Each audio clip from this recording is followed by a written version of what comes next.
Hello, everybody. Welcome. Do I have audio? Yes, I do. Okay. Hello, everybody. Welcome back. It is 2 on Tuesday. It is Tuesday Talks. We are back, and we're doing some gaming talk today. Yeah, that's right. 3-year-old Doom Eternal drama with their audio team has resurfaced yet again. But as you may have noticed, there's the stuffies have returned. We've got Bulbasaur right there. We got our goblin here, which you can't see. There is a frog right here. We have Vulpix. We've got Penguin this time. Handful of guys there, and if you notice, we got a new noodly boy. Right there. Yeah, that's right. We got a noodle pillow. So, are we ready? I'm not ready. Nobody's ready. I also have the returning of the jar of water to drink. For those of you who followed me for a very, very long time, if you followed me over from Twitch back when I was there, because I was streaming 5 to 8 hours a day doing art over there, I had a big jar of water that I kept. Oh no, Puck is here. You see his little snoot? Right there. Right there. Boop.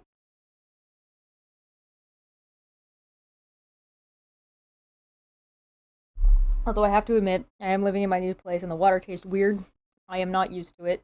I'm sure I will get used to it at some point, especially with all how big that water is. Let's get live chat in here, though. There we go.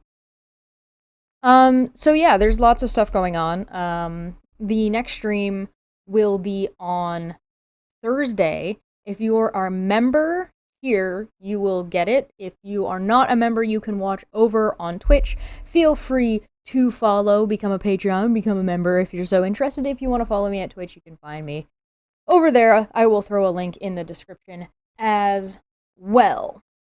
So, internet, we want the facts. McGordon, you can't have the facts. Yeah, we're gonna dive into this and see what the hell is going on. So that's pretty much all the announcements that I had for today. So this is McGordon on Twitter. So if you don't know the briefing, he's a musician. He does music for video games. Basically, he's claiming that an AMA that happened 3 years ago was full of shit. So Marty Stratton, ID Software studio director, lied about Doom Eternal's OST events in a Reddit post that used disinformation to blame me entirely for its failure. Later, he offered me a 6-figure sum to never speak about it. The truth is more important. So here's what we're going to do. We're going to look at the original Reddit post. Then we're going to look at his Twitter because he added a little bit of context down here. And then we're going to read through his statement. And we're going to see what is, what isn't, kind of see what we can suss out, what sounds weird, what doesn't sound weird, and we can kind of discuss amongst ourselves what we kind of think about the situation. So, for any of you, by the way, who don't know what Doom is, it's a video game. It's with a long, long history where you kind of just murder demons. That's the short of it. But who said there wasn't variety on this channel still, even though we're moving some of our variety over to Twitch? Okay. Again, like I said, executive producer, ID Software, 3 years ago, right? Doom Eternal open letter. An open letter to the incredible Doom community. For the past couple of weeks, again, this is not Marty. Sorry, this is Marty, not Mick. So Mick is responding to this 3 years later. So we're clear. Over the last couple of weeks, I have seen a lot of discussion centered around the release of Doom Eternal's original soundtrack, OST. While many fans like the OST, there is speculation and criticism around the fact that the game's talented and popular composer, Mick Gordon, edited and mixed only 12 of the 59 tracks on the OST, the remainder being edited by our lead audio designer here at ID.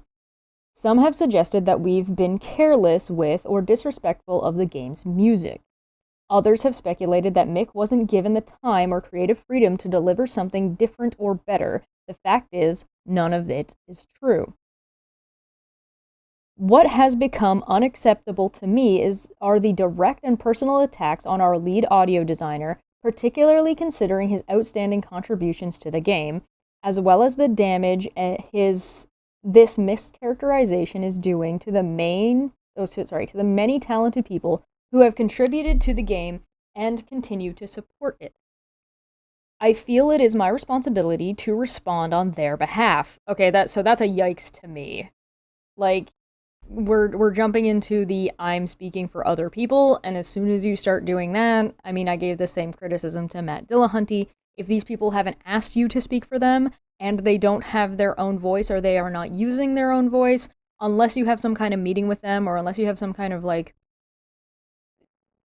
direct, like, they're like, hey, listen, can you speak for us? It does help that he is their direct supervisor, so he can defend them without speaking for them, so hopefully that's the direction he's actually going to end up going in, but you don't, particularly if it's a ladder power shift, it's usually not a good idea to speak for other people. Also, just in case you guys haven't noticed, he's a little pawpaw. Little toe beans. Alright. We've enjoyed an amazing... So, hopefully he goes and takes this in a good direction. We've enjoyed an amazing, open, and honest relationship with our fans. Okay. So, given your passion on this topic and the depth of misunderstanding, I'm compelled to present the entire story. Okay, so I also take a bit of umbrage with using the term entire story, because you're not capable of giving the entire story, because you're not going to be capable of giving everyone's side unless you have some kind of cumulative research where you've sort of, I mean, in a video format, for example, you would have clips and interviews with other people that you would show, and it's sort of a documentary style where you're trying to show as many angles as you possibly can. But having one guy speaking for other people, presenting the entire story,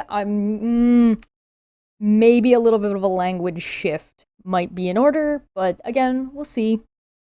These are just like little ticks to me that are like, okay, alright, we're gonna give you the benefit of the doubt.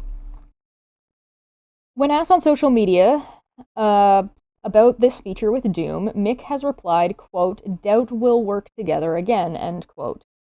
This was surprising to see. Okay, off to a bad start. You said you're going to present an entire story. Then you didn't start chronologically. You started with Mick saying he's not interested in working with you again.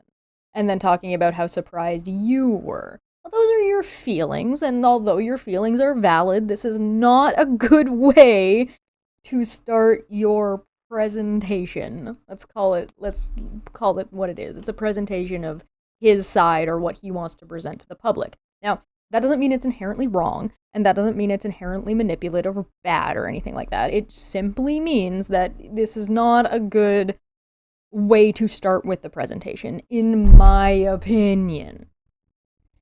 This was surprising to see, as we have never discussed ending our collaboration with him until now. But his statement does highlight a complicated relationship.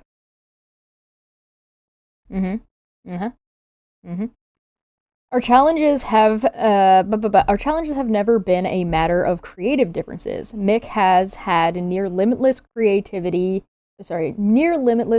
autonomy over music composition and mixing in our recent Doom games, and I think the results have been tremendous. His music is defining, and much like Bobby Prince's music was synonymous with the original Doom games of the 90s, Mick's unique style and sound have become synonymous with our latest projects. He's deserved every award won, and I hope his incredible score for Doom Eternal is met with similar accolades. He will deserve all of them. Okay. At E3, talent aside, we have struggled to connect on some of the more production-related realities of development. Developing a video game is complicated. One person being problematic, or that there are so many people working together, or communication lines are difficult to maintain. It's a hard thing to do. It's hard to manage that many people, etc., etc., etc. So yeah, no, props, guys. Like, making a video game is hard. Um,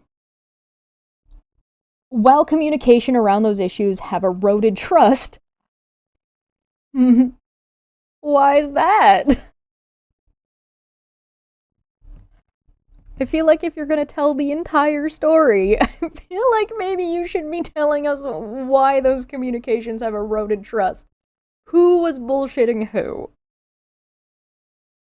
For ID, this has created an unsustainable pattern of project uncertainty and risk. If that's the case, why were you surprised that he said he doubt you guys would work together again? This is the problem with not starting chronologically in your story, because that might be down the line. You might have decided that after he made his statement, and that's all well and good, but this is not clear in what you're putting forward. At E3 last year, we announced that the OST, and again, I'm not on anybody's side here. I'm just looking at this from an external position. Like, the Doom games are cool, but that has nothing to do with like production and whether you can separate those things out really easily. I'm going to be just as critical of Mick Gordon. It's possible that Mick Gordon's might be better written, but we'll find out.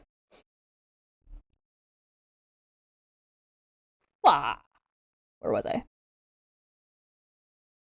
Uncertainty and risk. At E3 last year, so this would have been 4 years ago from today, we've announced that the OST would be included with the Doom Eternal Collections Edition, CE, version of the game. That's standard.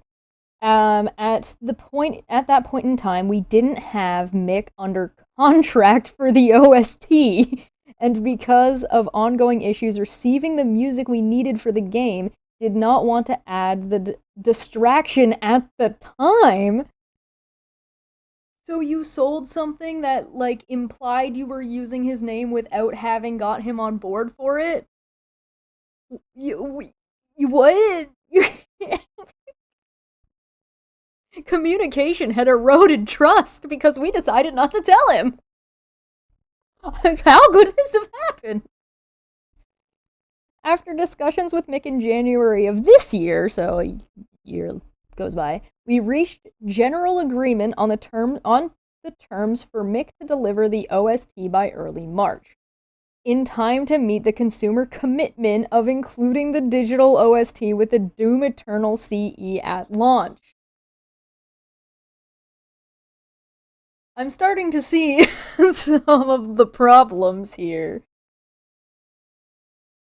The difference between selling time, like, and I am sympathetic, like, games have, like, release days, and you have time limits, and you have crunch times, and you have times where you want to get your game out, you want to do the marketing, you want to time it all right, and then there's the sales aspect of it, and the distribution factors in it, and don't get me wrong, I am sympathetic to all of that, and that it's standard to have an OST released with the collector's edition, but you gotta get that shit nailed down beforehand. Delay it if you have to. And I know, like, video game fans are the worst for being like, what do you mean you're delaying my game? I should have had it yesterday. But you can't let that drive the way you handle your business relationships. Oh no. Alright. The terms of the OST agreement with Mick were similar to the agreement on Doom 2016, in that it required him to deliver a minimum of 12 tracks, but added bonus payment for on-time delivery. I mean, okay, but what was the time frame? It's similar, but a time, like, what was different about it then? Because that would be what would be in question. Right, so that you could be similar and say, hey, listen, you have to deliver 12 tracks and you get bonus payment for delivery.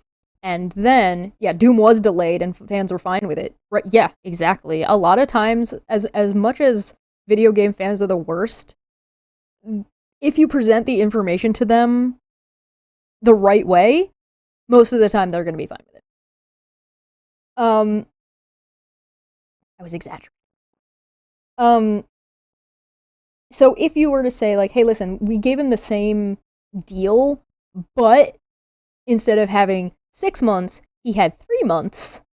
That is although the deals are similar or almost the same, the difference in the time frame allotted is changes things drastically, even if it's only a 3-month difference, right? So telling us that the deals are similar but then not telling us how they differed is not the full story, right? Again, maybe I'm being harsh. I haven't. We'll get to Gordon. We'll get to McGordon and see what he has to say about it.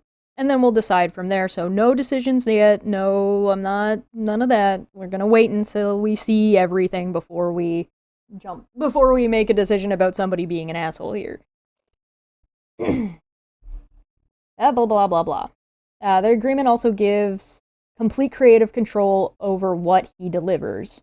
You gonna give him the Clown Town music? I don't know.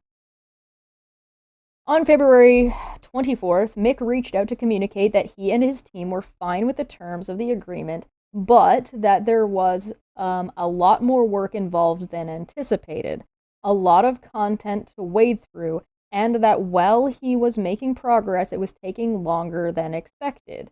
He apologized and asked that ideally he had been given an additional 4 weeks to get everything together. He offered that... Hold on. The terms delivered it by early March, but when were you agreed on the time frame? Sorry, I'm just double checking. After discussions with Mick in January of this year, we reached a general agreement on the terms for him to deliver the OST by March. And then he looked at it, waded through it, and then he communicated that they were fine with it. So you didn't reach it. So you reached a general, but you weren't completed until February. Sorry, I'm just trying to understand the timeline here, because here it says, January you reach a general agreement on the terms to deliver the OST by early March. On February 24th, Mick reached out to communicate that he and his team were fine with the terms of the agreement, which means they hadn't fully agreed to whatever terms you were talking about in January. So you didn't have an agreement until February 24th, with him adding the amendment of needing an additional 4 weeks, so 1 extra month. So it would be April.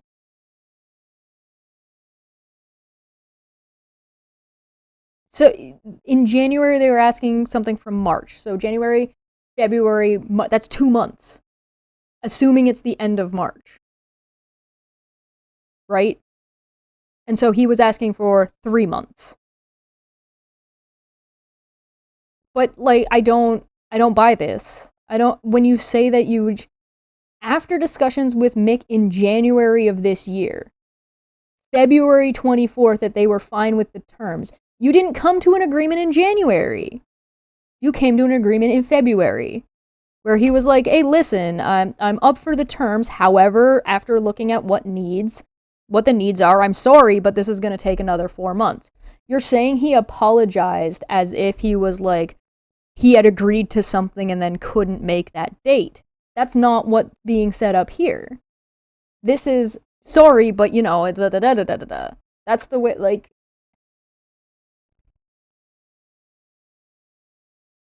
Right, and Feline makes a good point.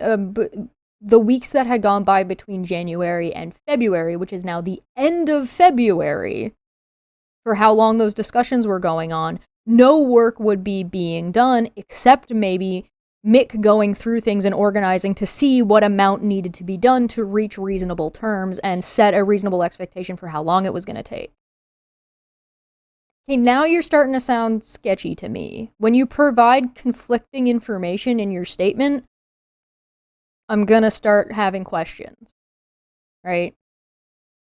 He apologized and asked that ideally he be given an additional 4 weeks to get everything together. He offered that the extra time would allow him to provide upwards of 30 tracks and a runtime of over 2 hours, including all the music from the game, arranged in soundtrack format, and as he felt it would best represent the score in the best possible way. I mean, that makes sense. You want to have the score of the game in order That's also pretty standard with original soundtrack. So like if you go and find the soundtrack of a game, a lot of the times they have like all the level order laid out, and so the Canadian apology, yeah. There's no fault. You're saying, listen, I'm sorry. Here's what can be done. It's not an admission of guilt. It's not like I did something wrong. It's just being polite and being amicable in your communication. But I don't know, Americans. Mick, Mick's request was accommodated. It wasn't. It was part of your deal. What do you mean accommodated? Allowing for an even longer extension of almost 6 weeks. From January, but you hadn't come to an agreement in January. Okay, so now this is becoming a compounding problem. With a new final delivery date of mid-April, which is pretty good, in that communication we noted our understanding of him needed the extra time of him needing the extra time to ensure that the OST meets his quality bar, and even moved, his quality bar, not your quality bar, his quality bar. And even moved the bonus payment for on-time delivery to align with the new dates.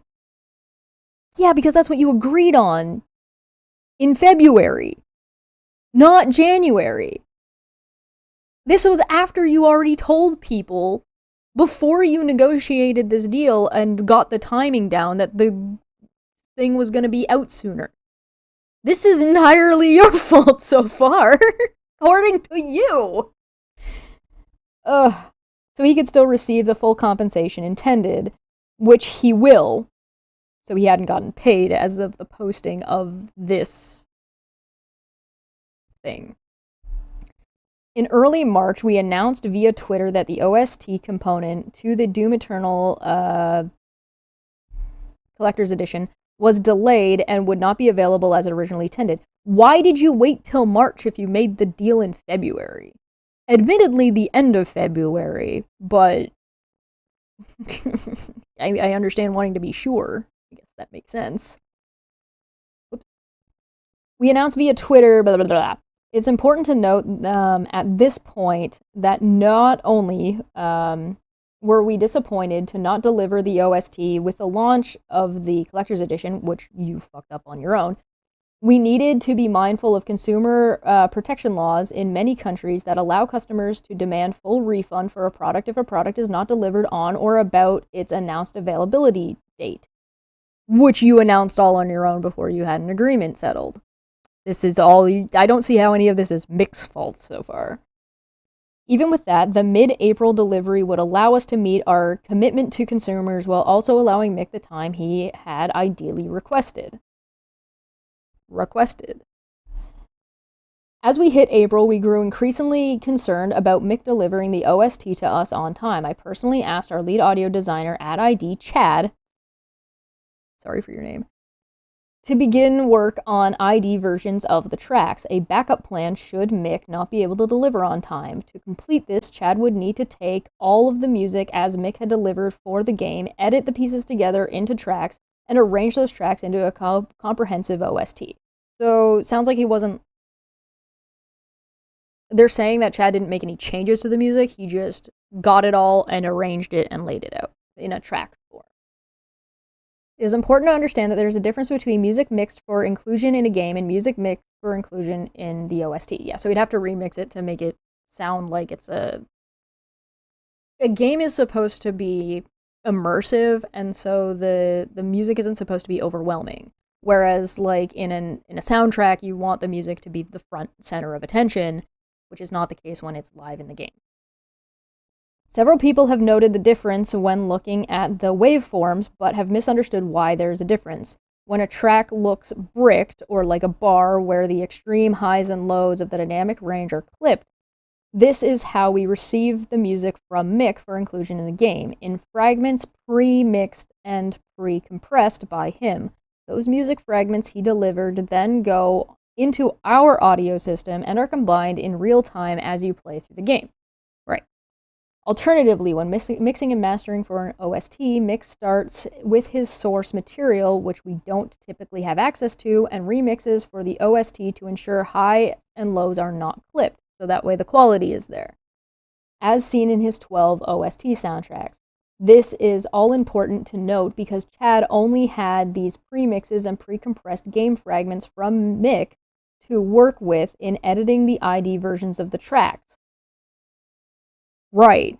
So you had a backup plan of a lower quality product, which wasn't the product you promised to people, made ahead of time just in case. He simply edited the same music you hear in-game to create a comprehensive OST, though some of the edits did require slight volume adjustments to prevent further clipping. In early April, I sent an email to Mick reiterating the importance of hitting the extended contractual due date and outlined in detail the reasons we needed to meet our commitments to customers. So I'm just going to stop there for a second and point out that when he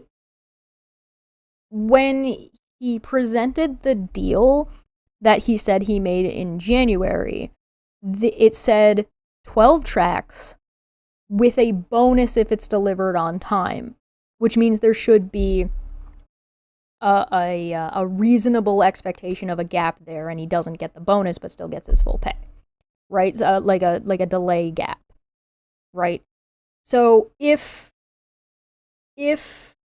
ID software did not, in their scheduling, build in that delay gap, which is part of their contract, then again, that's on them and their scheduling. I let him know that Chad had started work on the backup tracks, but reiterated that our expectation and preference was to release what he had delivered. Several days later, Mick suggested that he and Chad, working on the backup, combine what each had been working on to come up with a more comprehensive release. So you said you were doing something anyway, and he went, okay, well, tell him to talk to me. The next day, Chad informed Mick that he was rebuilding tracks based on the chunks and fragments mixed and delivered for the game. Mick replied that he personally was contracted for 12 tracks and suggested again that we use some of Chad's arrangement to fill out the soundtracks beyond the 12 songs. So Mick is out here offering you more. Like, to say, like, hey, listen, here's the ones directly from the games, and then here's, like, the full orchestra-style version. He's offering you more content. Mick asked Chad to send over what he'd done so that he could package everything up and balance it all for delivery as requested. Chad sent Mick everything he had done. On the day the music was due from Mick, I asked what we could expect from him. Mick indicated that he was still finishing a number of things, but it would be no less than 12 tracks and about 60 minutes of music, and that it would come late in the evening. The next morning, Mick informed us that he'd run into some issues with several of the tracks, that it would take additional time to finish, indicating that he understood we were in a tight position for launching, and asked how we'd like to proceed. We asked him to deliver the tracks he'd completed and then follow up with the remaining tracks as soon as possible. After listening to the 9 tracks he delivered, I wrote him that I didn't think those tracks would meet the expectation of Doom or Mick's fans. There was only one track with the type of heavy combat music people would expect, and most of the others were ambient in nature. Most video game music is ambient in nature. I'm just pointing that out.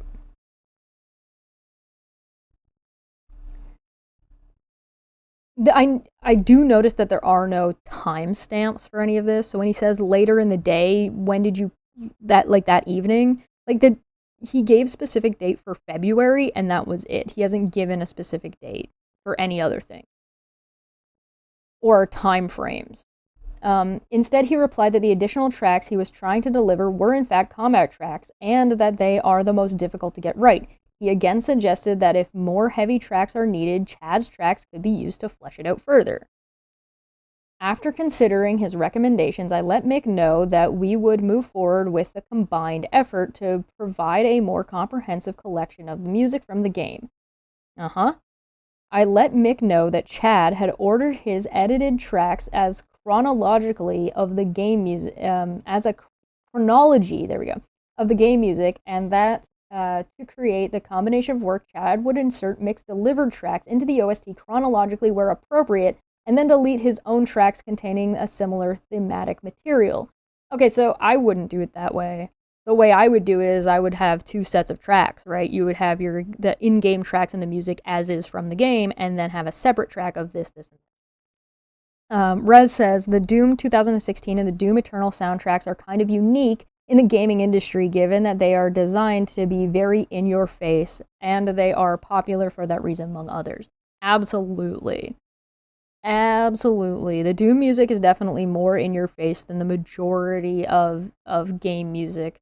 However, there is an ambient quality in general when it comes to game music, again, because it's supposed to be immersive.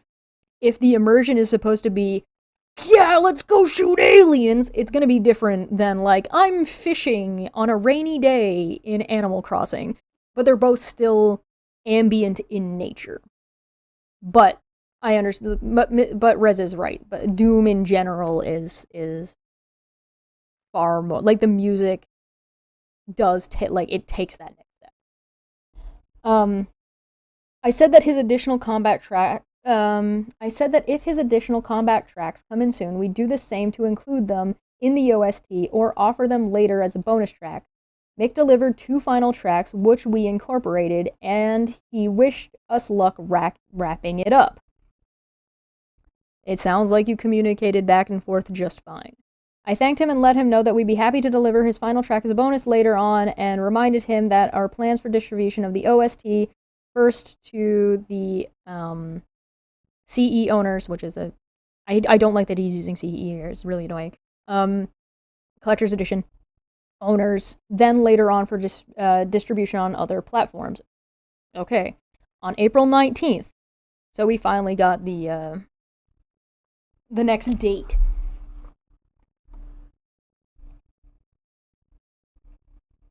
On April 19th, we released the OST to the so you had until April 19th. Well, not quite April 19th. They still have to, like, make it and deliver it and stuff. That would probably have to be done at the end of March. But mid to late April. We released the soundtrack to the Collector's Edition owners. As mentioned, my problem is that I read this as Chaotic Evil. Which, I mean, matches Doom. Collector's Edition owners. As mentioned earlier, soon after release, some of our fans noted and posted online the waveform difference between the tracks Mick had mixed from his source files and the tracks that Chad had edited from Mick's final game music, with Mick's knowledge and at his suggestion. Kind of. In reply to one fan, Mick said, quote, "Didn't mix those and wouldn't have done that," end quote. Accurate. That and a couple of other simple messages distancing from the realities and truths I've just outlined has generated unnecessary speculation and judgment, and led some to vilify and attack an ID employee who had simply stepped up at the request of delivering a more comprehensive OST. Except the fans didn't like your comprehensive OST. So comprehensive in what term? Mick had shared with me that the attacks on Chad are distressing, but he has done nothing to change the conversation. What do you want him to do? He didn't mix that thing, and it's not the way he would have mixed it. People overreacting to that is one thing, but is he telling people to attack your employee? Because that doesn't seem to be the case. So what do you want him to do differently? After reaching out to Mick several times via email to understand what prompted his online posts, we were able to talk. He shared several issues that I'd also like to address. So he shared issues with you that he didn't necessarily post publicly, but now you're going to bring them up from your point of view. Okay. Just to be clear. First, he said that he was surprised by the scope of what was released. The 59 tracks Chad has sent Mick, everything more than a week before the final deadline. I had described to him our plan to combine the ID edited tracks with his own tracks, as he had suggested doing. The tracks Mick delivered covered only a portion of the music in the game, so the only way to deliver a comprehensive OST was to combine the tracks Mick delivered with the tracks that ID had edited from the game music. If Mick is dissatisfied with the content of the delivery, we would certainly entertain distributing additional tracks. That's a lot of word salad and doesn't actually say anything. I also know that Mick feels that some of the work included in the ID edited tracks was originally intended as more as demos or mock-ups when originally sent. However, Chad only used music that was in-game or was part of the cinematic music construction kit. Mick also communicated that he wasn't particularly happy with some of the edits in the ID tracks. I understand that this from an artist's perspective and realize this opinion is what prompted him to distance from the work in the first place. You didn't reach his standards. He thought you could handle it, you couldn't, so he distanced himself from stuff that he didn't work on. That makes sense. That said, from our perspective, we didn't want to be involved in the content of the OST and did absolutely nothing to prevent him from delivering on his commitments within the time frame he asked for and extended multiple times. There was no indication of you extending it multiple times. None. Zero. In your own description, there was no discussion of extending. The only mention of extending the time was later on the day and when he came back to you saying he was going to, like, on the agreement in February. That's not an extension, that's negotiation. Finally, Mick was concerned that we'd given Chad co-composer credit, which we did not do and would never have done. In the metadata, Mick is listed as the sole composer and sole album artist. On tracks edited by Chad, listed as a contributing artist. That was the best option to clearly delineate for fans which track Mick had delivered and which tracks ID's lead audio designer had edited. Okay, so there's a misunderstanding here. Mick had delivered all of the tracks, right? Some were clipped for the game and the purposes of the game, and some were clipped for, were bigger for the OST, right? So Chad only edited from what you've described. He didn't compose anything. He shouldn't be listed as a contributing artist. He should be listed as an editor and a mixer. There's part of your problem. So yeah, you did fuck up there. It would have been misleading for us to attribute tracks solely to Mick that someone else had edited. Then you credit them as an editor and a mixer. You don't credit them as a secondary artist, implying that they were a secondary composer when Mick was the person who composed everything. You fucked up. That's a mistake on your end. If you're going to go ahead and nitpick on your representation of conversations, then you're going and be like, well, you know, there's a particular way we particularly do this thing. Then you also have to understand that that kind of shit also applies to when you fuck up. If you've read all this, thank you for your time and attention. You're welcome. As for the immediate future, we are at this point. They have not paid Mick at this point, by the way, so Mick's complaint is also coming while he has not been paid. Just to be clear. We are at, by the time of the writing of this, which was 3 years ago. As I've mentioned, as for the immediate future, we are at the point of moving on and won't be working with Mick on the DLC. Which is why did you say it was surprising that he said he probably wasn't going to work for you again, work with you again, except for the fact that you were trying to paint him like an asshole?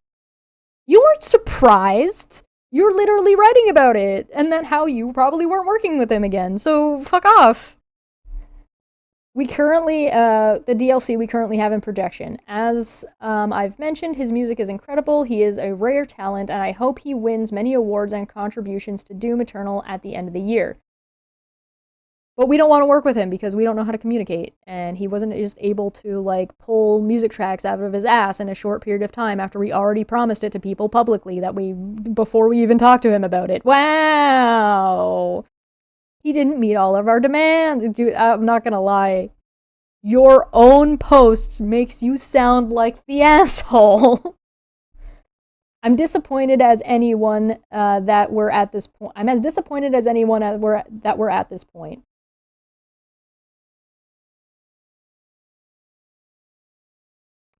but as we have many times before, we will adapt to changing circumstances. Oh, yeah. Uh-huh. And pursue the most unique and talented artists in the industry with whom to collaborate. Oh, yeah. Our team has enjoyed this creative collaboration a great deal, and we know Mick will continue to delight fans for many years. With respect and appreciation, Marty Stratton, executive producer, Doom Eternal. Did you get a PR person to read this? ID Software should probably have a PR person. Did you get the? Was this the? What was your original draft? Oh no! I can only imagine. I can only imagine what the original draft of this looked like before the PR person went through and was like, nope, nope, take that out, nope, take that out, take that out, gotta change that. Oh no.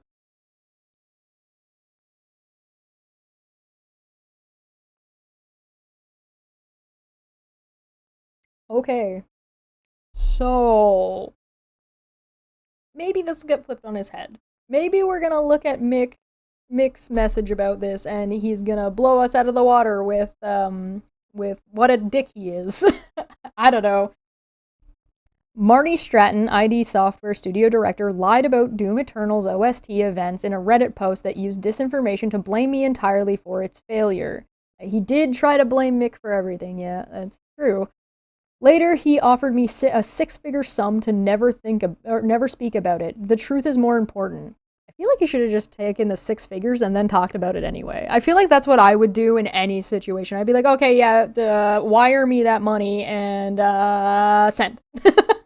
Or it's like, what's the time limit on this that I'm not allowed to talk about it? Because I stick a time limit on there and be like, maybe that's just me though. All right. In Marty's Doom Eternal OST open letter posted on Reddit on May 5th, 2020, he made allegations against me that directly contradicted the actual events, contractual terms, public announcements, and contents of email and calls. So here's the thing. If Mick is like telling the truth, and this was Marty lying to try and make himself look better, he really didn't do a good job. Because this reads like, am I the asshole? Yes. Yes, you are. Give us more information.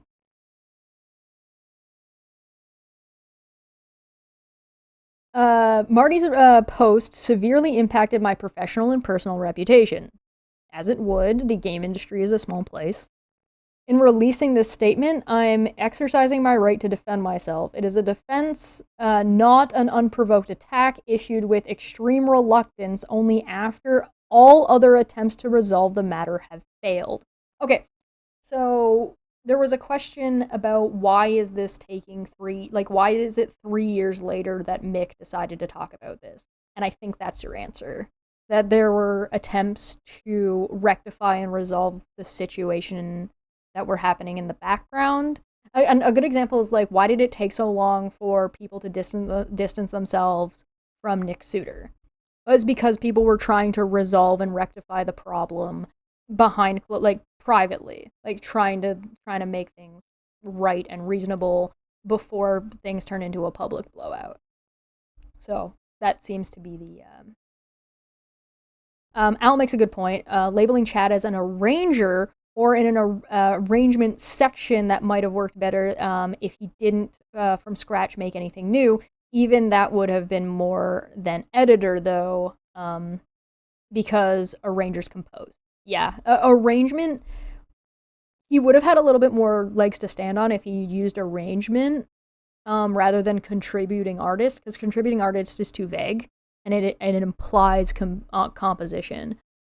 However, I think arrangement would run into the same problem. It implies that he was arranging the instrumentation, therefore composing to some degree. So I think you'd have to, maybe mixer and editor. Some of the terminology gets kind of wonky and it's sticky. It's sticky and difficult to properly unless you're gonna add a blurb on the back that like explains what you're trying to say, you're gonna struggle with this. So yeah, I don't envy them that problem. This statement is not an excuse for a hate campaign. Acts of hate dished out online won't result in any positive change. It only makes things worse. So here you've got Mick being like, listen, I'm just trying to defend myself. Supporting me doesn't mean attacking other people. Simple as that. So we can brush off that entire part of this statement where he's like, he's not changing anything that he's doing, and our one guy is getting attacked because of our dumb shit. I don't know about the Chad guy. Maybe Chad's an asshole. Alright, so this is from November 9th. This is Mick Gordon. This is his full statement. So let's take a quick minute. Get your drinks. I will be back in just a second. I'm going to pour myself some fresh tea. Get yourself a snack. And we'll get started.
And welcome back. Okay. Puck is right there. You can see him. Hanging out. Alright. Let's get into this. I just wanted to get something to wet my whistle. The cold water's not really doing it for me. And Rez says, given the fragmented nature of the music Mick composed for Doom 16, and Eternal with the intent of ID to dynamically introduce to the player base on gameplay. I'm assuming there's a second half to this. Go on. Believe it or not, I'd like to hear what you guys have to say on these matters. What a concept.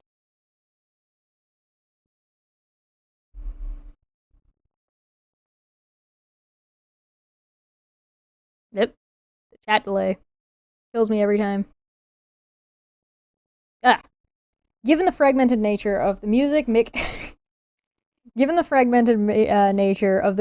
Mick composed for Doom 2016 and Eternal with the intent of ID to dramatically introduce to the player base on gameplay, it would not surprise me if there was at least some additional composing to string the fragments together in such a way that they blend with each other in different parts out of order. It is certainly possible. However, we have to only speculate that. There's nothing in that statement that says that Chad did any of that. So it's also possible that in the soundtrack versions, rather than the game versions, the soundtrack versions would have flourishes in between them, which would have been Mick composing, not Chad in that case, because it would have been specifically Mick's work. Not the ones that were clipped from the game. But I don't know. My full statement regarding Doom Eternal.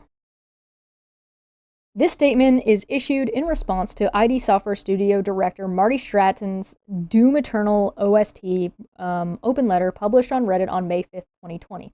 I do like that Mick is being straight up about that it was 3 years ago. There is no, like, oh, well, I just found this, and none of that shit. So I'm props for that. Marty lied about the circumstances surrounding the Doom Eternal soundtrack and used disinformation and innuendo to blame me entirely for its failure. True. Afterward, he offered me a 6-figure settlement to never speak about it. As far as I'm concerned, the truth is more important. Marty's Reddit post severely impacted both my professional and personal reputation. In releasing this statement, I'm exercising my right to defend myself. It is a defense, not an unprovoked attack, issued with extreme reluctance only after all other attempts to resolve the matter have failed. The statement is not an excuse for a hate campaign. Acts of hate dished out online won't result in any positive change. In fact, it only makes things worse. Points of note. 1. My response is lengthy and detailed to prevent vague statements from turning into rumors and speculation. Good. Good. That's a good. Yes, that's what it should be. 2. The statement is a direct response to Marty's false allegations. I will not name anyone outside those mentioned in his open letter. All right. That's respectable. Unless there's going to be somebody that's brought up that's never named that is really problematic, then maybe we might need more context, but we'll see how it's written. 3. Privacy. To maintain the anonymity of others, I have used collective nouns such as Management ID Software and Bethesda to distinguish conversations between different teams. However, collective nouns should not be interpreted as a general attack on any group as a whole. The statement does not reflect the overwhelmingly positive, successful relationships I've had with many of the people and studios under the ZeniMax umbrella. The games I worked on and the people behind them remain dear to my heart. Okay, we actually just got what is essentially an index of, like, the terminology he's using and how he's using it. Did Mick hire a PR person? Because this is... Oh, thank you. Thank you for being clear. I work as a contractor. I am not a staff employee and don't work from any client office. I am isolated from the development team, living and working in a country on the other side of the planet. I rarely visit studios in person, and communication is maintained through emails and calls. A little bit of context. 5. Contracts are integral. Nothing happens without a signed agreement. So, like what Feline brought up beforehand, when between January and February that we talked about, that no work would have been being done between January and February 24th. Simply, of course, because nothing happens without a contract. In-game score. I believe Mick has worked as PR on small scales before. He's intelligent and charismatic, which helps. I'm impressed with this layout ahead of time, and I might add it to my own repertoire. 6. In-game score. A game score is written specifically for an interactive music system and consists of hundreds, sometimes thousands, of short audio files. The game's audio system plays these files in a sequence determined by the player's actions. Yes. 7. Video game music contracts. In-game scores are budgeted in minutes. Lead developers calculate the expected length of a score at the beginning of the project and negotiate a per minute rate with the composer, which is written into the game's music contract. Doom Eternal's contracted budget was 142 minutes. Iteration. I rewrite the in-game score as much as necessary until the client is happy. Once they are, the client officially approves the final files, calculates the length, and deducts the minutes from the game's overall budget, then pays me accordingly. I am not paid for any rejected music. It is discarded and not to be used. Magnifique. Mika's gonna kill me. Don't tell her I said that. OST. An official soundtrack, the OST, is a separate product. The in-game score is carefully arranged into a linear album to be the most polished, best representation of the game's score. The work is highly involved and falls under a separate contract. All that makes sense. To me, all of this makes sense to me. This is the way it should be. Table of contents. He's got a table of contents! Oh my god! Doom Eternal was a difficult project. Pay issues. The Doom Eternal OST was announced before I was under contract, which we know from what, what's his face told us? What? Marty. Okay, listen, I'm gonna start calling Marty asshole, because he seems like an asshole. Doom Eternal OST was announced before I was under contract, which is kind of a like, okay, so aside from what he's saying right now, to me, it seems it would be like a slap in the face to say, like, oh yeah, no, we've totally got this thing that you're getting, and it's like a bunch of my artwork, and it's just, or it's like, you've used my artwork for something, and now we're gonna tell you that we're putting together an art book for you without telling me that you're contracting me to do an art book. Like, are you just gonna clip the art I had already done and throw it into an art book without my knowing or consent? Or are you going to get another artist to come in and, like, number the pages and list them as a separate artist? Because this is how, like, this is, like, insulting. Like, you don't do that shit. What if he just was like, nah, no. Now what? Now what are you gonna do? God damn it. Turtlenecks, bulleted list. Listen, if you got like some arms and you wear a turtleneck that's got the sleeves cut off, bruh.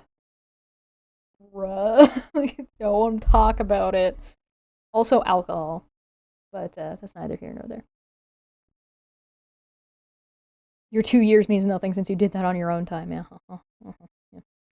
Doom Eternal delay. I haven't been paid for over half of Doom Eternal's score.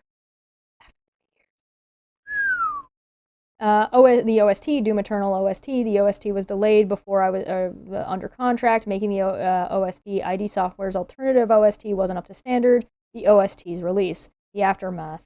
Skype call with Marty after poor release. Marty's open letter posted on Reddit. Lawyers became involved. See, this is the delay. That's why he hasn't said anything for 3 years. Lawyers. Because that shit takes time. The purpose of this statement. Personal thoughts. Factual rebuttal. Wow. TLDR summary of the facts. I am in love with this. I am in love with this so much. Oh. Doom Eternal was a difficult project. Yes. When I signed on, ID Software handed me a music schedule that required 2 levels scored per month. Tight, although not impossible. But whoever dreamt up that plan did so in isolation because it quickly became apparent how disconnected it was from the game's actual development. Release was still 2 years away. The schedule, however, demanded I deliver a steady stream of final music immediately. One of the game's key features was music that closely matched gameplay, so aiming to produce finished music for levels still months away didn't make any sense. I mean, yeah. Game details, like this is on Xbox.com, this is like they're talking about the details of Doom. It says, powered by ID Tech 7 and set to all-new pulse-pounding soundtrack composed by Mick Gordon. Doom Eternal puts you in control of an unstoppable Doom Slayer. So aiming to produce finished music for levels still months away didn't make sense. Reasonable. To have any hope of accomplishing that, I needed to rely on ID Software to provide me with materials illustrating the music's intended purpose. Difficulties emerged early on when they couldn't provide those materials in a timely manner. Most levels were still getting blocked out or didn't exist, and the fantasy combat puzzle design philosophy wasn't clear yet. People responsible for capturing gameplay footage were only sometimes available, and unstable builds often made recording video hopeless. Details on boss encounters, cutscenes, main menu design, game flow, story, lore, and character arcs were still a year away. Oh my god.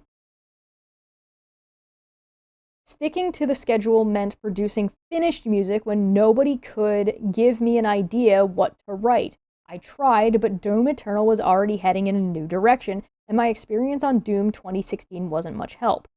Other factors also upset the pace early on. A contract delay on ID Software's side led to a late start, putting us behind schedule immediately. A surprise 2-week all-hands-on-deck marketing interruption took 6 weeks instead. Communication was slow with ID Software, often too busy to respond to basic questions faster than a week on a 2-level per month deadline. That's a big deal. Yes, if you've got 3 months, getting an email a week later hurts, but it's not that bad.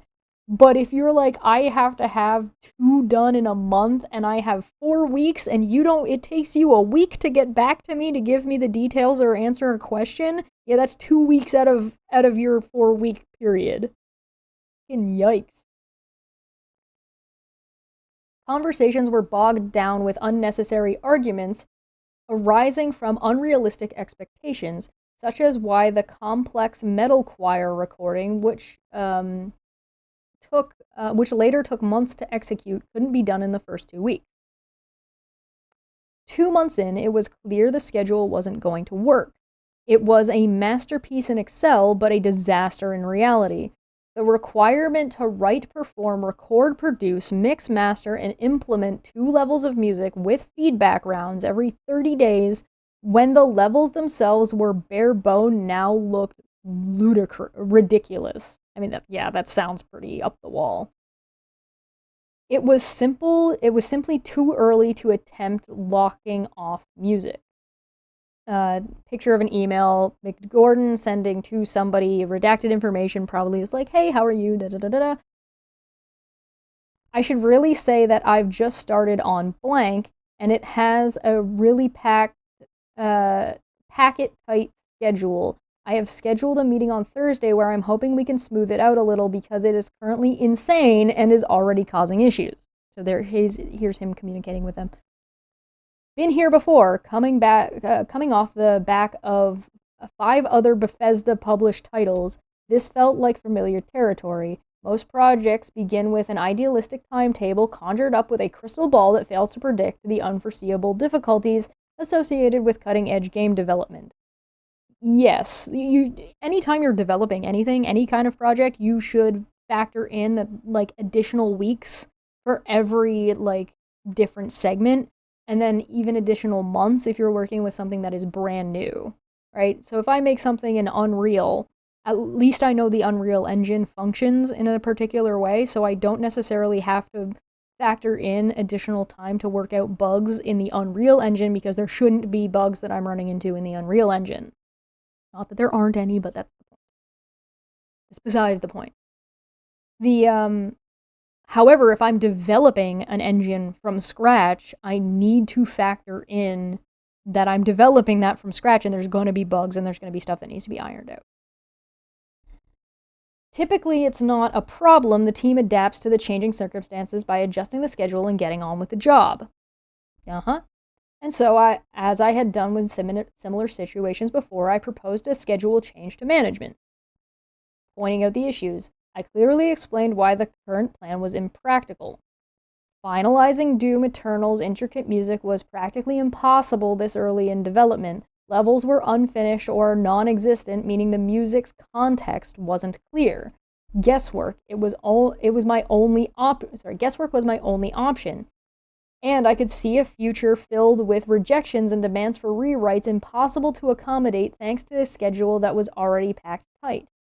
No time for iteration. The pace pressured the audio team to approve music, deduct minutes from the budget, and pay out milestones before having the ability to test it thoroughly. They had already showed hesitancy to sign off on my deliveries. And as we looked at before in his layout right at the beginning, he doesn't get paid for anything that gets rejected, so he's gonna work for 2 years on this project where nothing's gonna get approved for a year and a half if he's lucky. Zero wiggle room. Any slip meant milestones would bleed into one another, requiring crunch to catch up. And we're not going to get into how bad crunch time can be in the video game industry. Problems had already arisen from the failure to consider how unstable builds, video capture delays, slow communication, marketing interruptions, and unclear direction would affect the schedule. And no allowance was made for other time-occupying factors, such as team leads taking leave, holiday periods, needs for rest, or illness. You're not allowed to sleep. Get out of here. Solution. I proposed an alternative plan that reflected the reality of development instead. My plan mirrored a typical approach. First, define the overall game's musical identity by writing strong reusable themes before ramping up production on final music assets when the game's exact needs become apparent. So, like, write your theme music that's going to play every time the character does something badass. Approve that, and then when you want low tones or high tones, you make those adjustments as needed. Key dates stayed precisely the same, including all important finishing dates, but the immediate pressure of locking off 2 levels of music per month was eliminated, which had caused headaches already. It was early in development and the perfect time to make the change. My proposal was easy to execute, fit the development schedule and budget, and would facilitate an overall better result. I was confident management would see the benefits and adopt the plan. I was wrong. Oh no! Oh no! Marty struck it down. He rejected my belief that the current schedule was flawed. Oh, he must have come up with it. And suggested my act of trying to do something about it was a sign of incompetence. Oh no. Oh no. So the guy who did the last Doom Eternal and has worked on other Bethesda projects. Yeah, okay. Incompetency. What was it? What was it that Marty had said?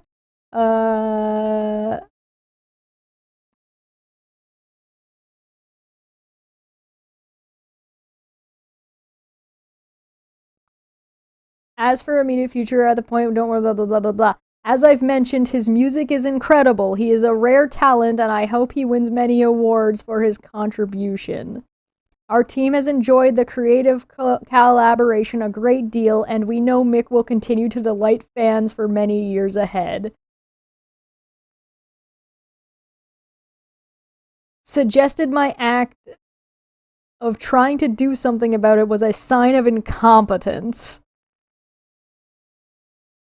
Huh. Refusing to accept the reality of the situation, he threw the proposal back in my face and proceeded to tear me down for having the audacity to raise the issue in the first place. Yeah, shoot the messenger, sure. That's a good sign of management. Good leadership skills. I was taken aback by his reaction. In response, I said he seemed to misinterpret my proposal's intent, that the current schedule's rigidity would cause issues down the line. It was already causing issues. And that finding an execution framework for achieving our ambitious goals was my only agenda. He didn't reply, but the blow-up made it abundantly clear that the schedule would not change. I was stuck with it. I was already pulling all-nighters 2 months in, and I still had 18 months to go. Mick Gordon sending a message to Marty with the CC of the emails blocked off, and their emails blocked off because, of course, they are. You're gonna tell Elmo? Do we tell Elmo? How? Tell Elmo! Yeah, tell Elmo how this is a sign of incompetence. Here's the email. Hey Marty, thanks for your reply. I appreciate you're busy. So the email below was a follow-up to a call I had with Name and Dame last week. Certain phrases and language I've used in the email referenced various points in the call, and I feel they've been misinterpreted based on your response. At the bottom of the email, I've attempted to clarify these points, but I also want to take this opportunity to explain the situation more clearly. I was instructed I couldn't start work until the paperwork was signed and we had a kickoff call. That didn't happen until mid-March. That immediately put me at a 2-week disadvantage. As this schedule requires delivery every 4 weeks, that's a big deal. That's half of his time. That's 50%. Shortly after that, we had a call discussing the need for a chant. That chant was part of a delivery that was due on April 1st. Due to the delayed start and the difficulty in producing a large-scale chant in such a short period of time, it quickly became clear that it was impossible to pull off. Pushing forward, ID Software's management had convinced themselves that locking music early would be a time-saving strategy. Why did they think that? but it was a nightmare in real life. The team struggled to clearly communicate the musical requirements within the time frame set by the schedule, which was understandable since some levels were still a year away. Yeah, makes sense. I tried my best taking inspiration from blockouts, videos, concept art, and text, but ultimately I resorted to imagination to score levels from the future I couldn't see yet. Unsurprisingly, the game, taking shape months later, inevitably proved my guesswork compositions didn't fit. Shocking. So he's not going to get paid for any of that work. Weeks of work got thrown in the trash, and calls for urgent reviews came amid milestones already packed tight. The project demands began to pile up, throwing the schedule into disarray.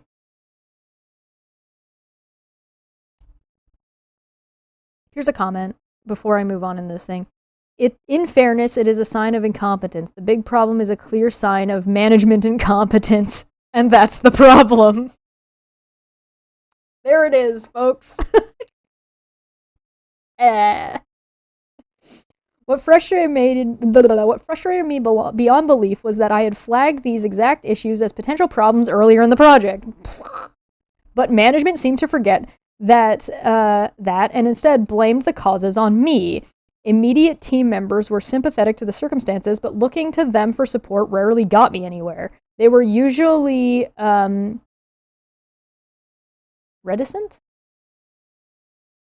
I think I know what this word is, but I'm going to make sure I know what this word is because I don't trust myself.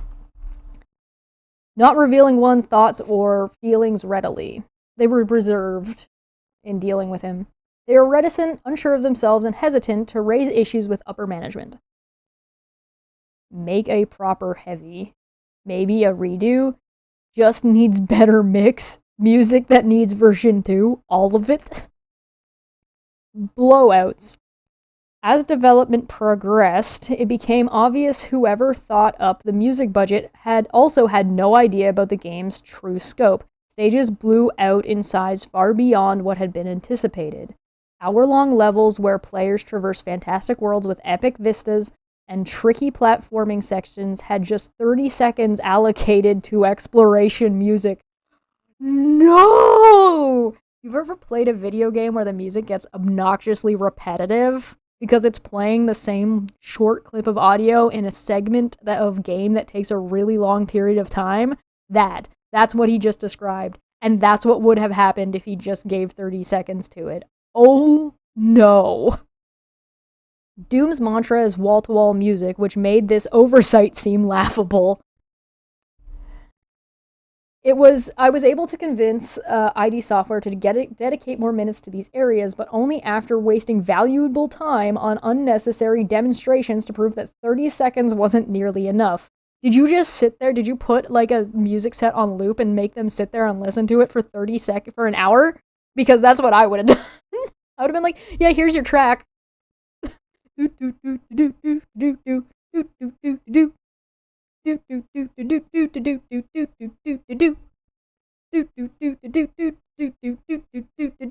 For an hour. No. Unacceptable. You're a AAA game. No. I was able to convince ID to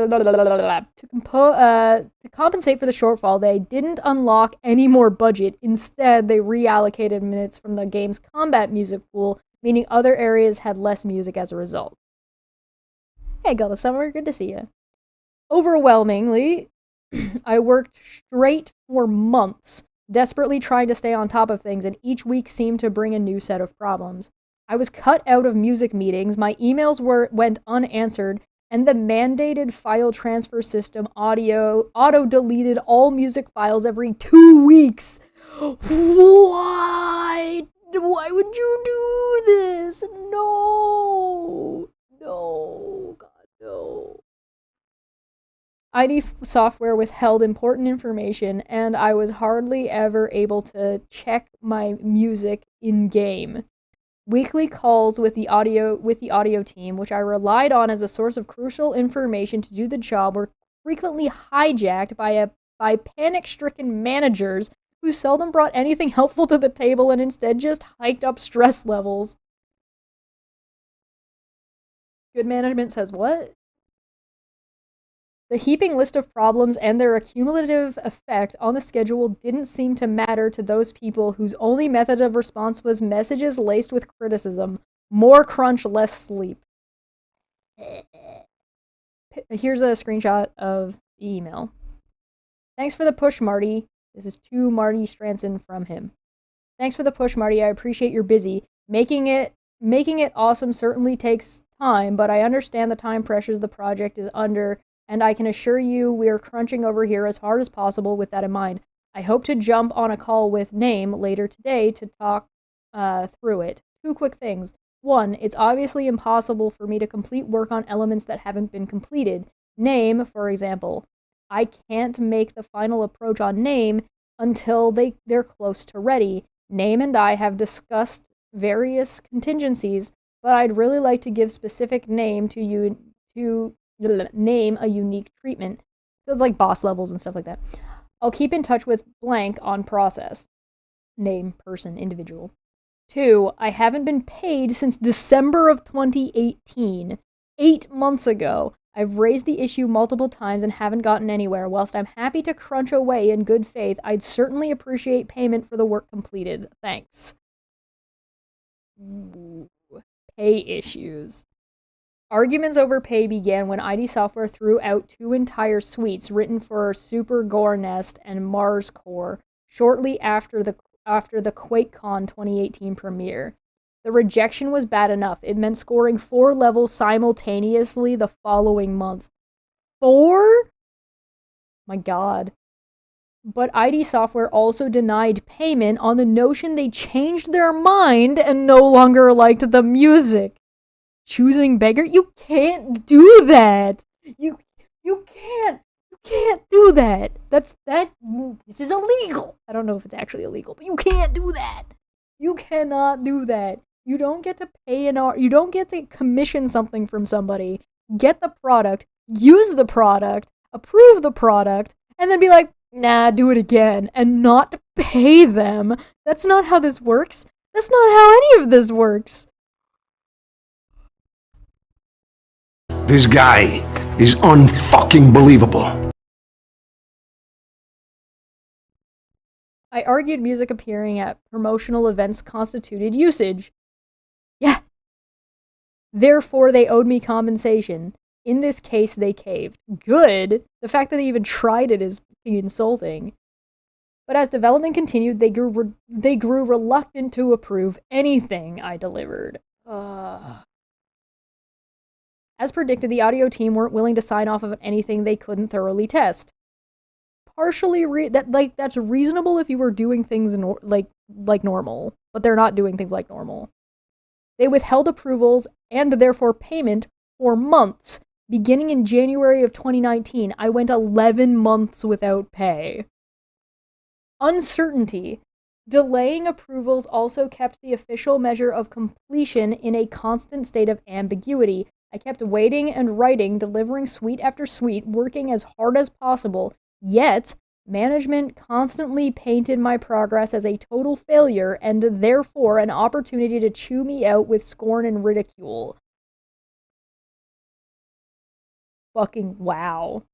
Not wanting to discuss the circumstances, like how lack of material was still an issue, these individuals would seldom offer assistance or put forward any solutions. Instead, they just sullied the relationship with unnecessary layers of friction.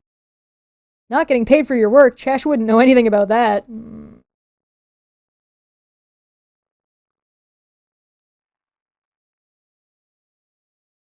Crunch.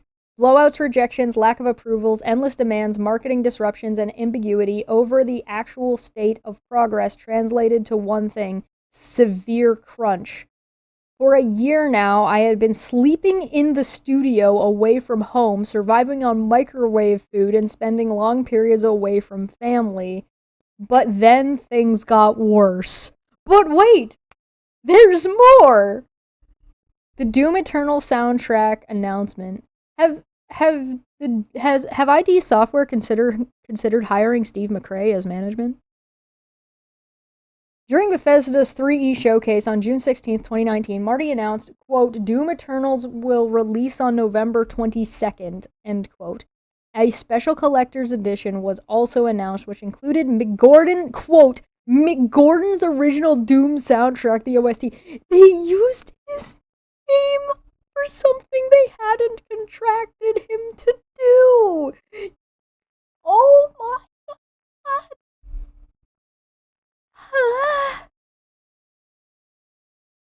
You can't do that. There it is. Copies of Mick Gordon's Doom 2016 and Doom Eternal's original soundtrack. You can't do that.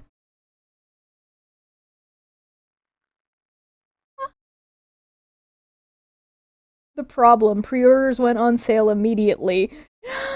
That's the problem? I think there's more than one problem. Oh no. A severe issue became customers were putting money down for a collector's additional item that had no way of materializing. Yeah. Gage says sucks when people think art should be free. But I pay you an exposure. Better than simple money, eh? Yeah. Uh-huh. Yeah. Yeah, and that's what I tell my landlord. The standalone OST wasn't in production. I hadn't been offered a contract to produce it. In fact, we hadn't talked about the scope, the time frame, or whether it was even feasible.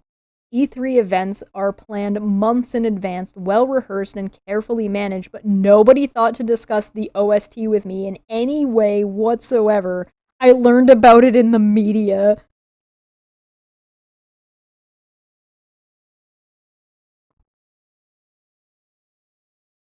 Oh my god. I sent an urgent message to ID Software saying they had put me in a difficult position and we needed an agreement immediately to ensure customers would get their product. But there was no OST strategy. Marty's response threw me. Got shook.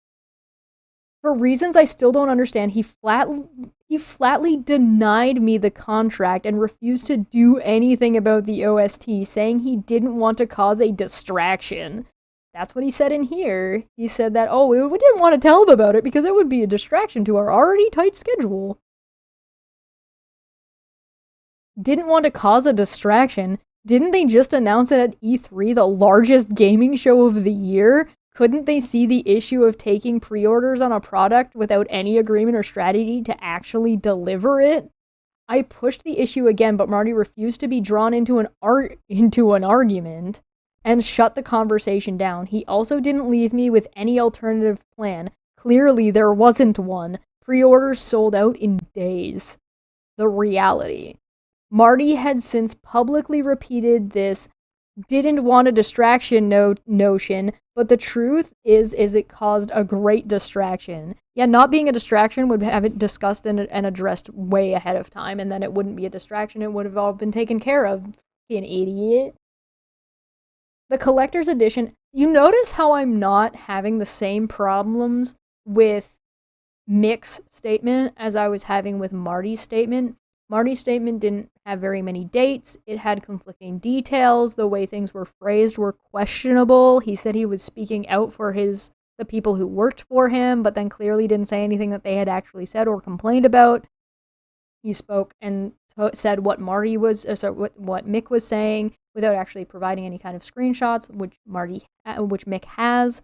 Mick has laid this out incredibly clearly. Like, this is impressive. You'll notice, like, that's why this criticism, like, the criticism that Marty got from me sounds more harsh than what I'm giving to Mick, because Mick is, like, laying everything out and explaining why and how, and everything is cohesive and together and pleasantly, like, this is pleasant to read. It doesn't feel like it's trying to manipulate me. The collector's edition, a premium product sold for hundreds of dollars, was advertised with the expectation that buyers would receive a copy of Mick Gordon's original Doom Eternal soundtrack, but without a contract to actually produce the OST, there would be no OST to include. I was now under enormous pressure. Attaching my name to it meant I'd be held publicly accountable if I failed. Nobody involved in the announcement seemed to consider consumer protection laws. Promising a product that wasn't in production put ID Software and Bethesda at risk of violating those laws, an oversight that would have severe consequences in the months ahead. You see what you remember what I said earlier before our little break when I said, yeah, that's not Mick's problem, this is a you problem. The fact that he did any OST for you at all is like a grace upon your house. Oh my god.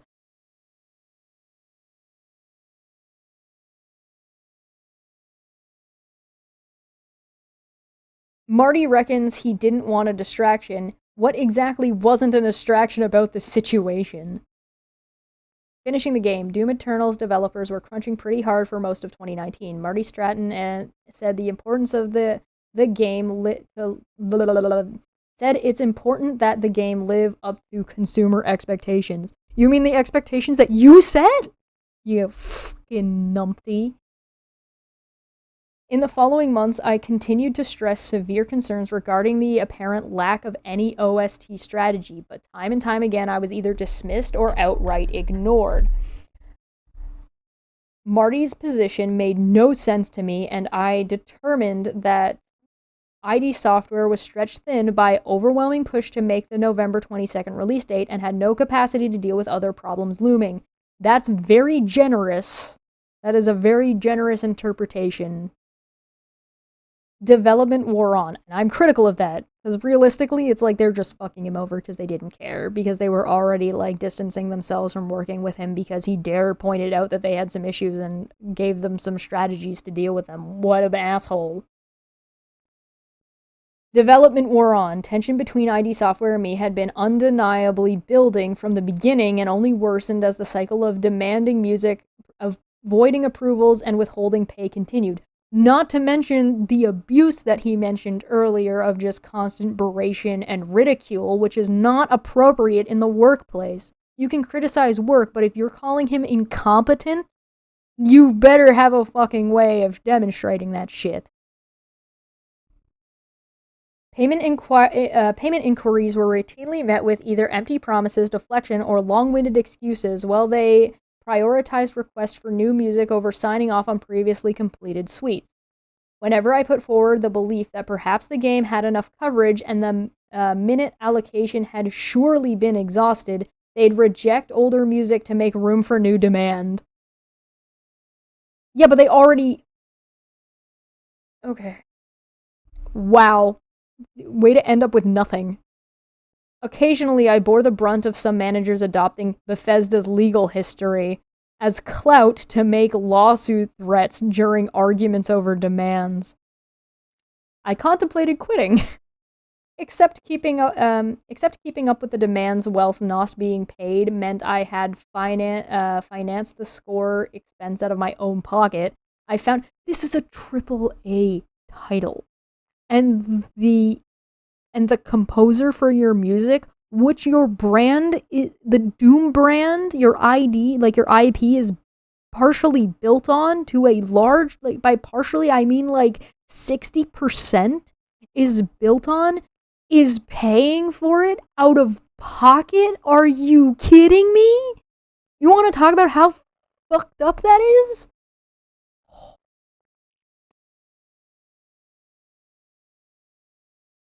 I don't have enough alcohol. I'm going out for a beer after this. I'm gonna walk. I don't care if it's snowing. I'm in a blizzard. I don't give a shit. I'm going to the bar.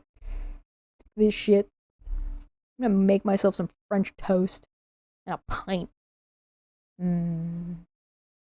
Like a pint of Kilkenny and some French toast. That would actually be really good.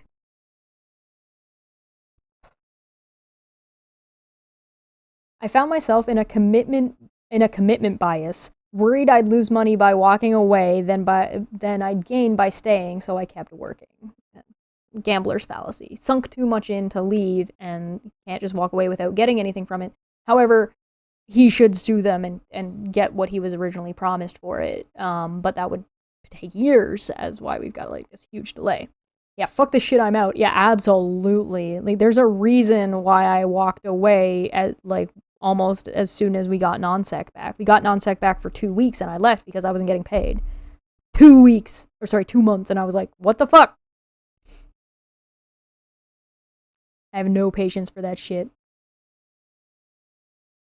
By the time we hit October, I still hadn't received. I mean, it also doesn't help. Like, the guy's reputation is being put on the line by other people. So I like there's a whole nother level of like I am sympathetic towards that. That sucks.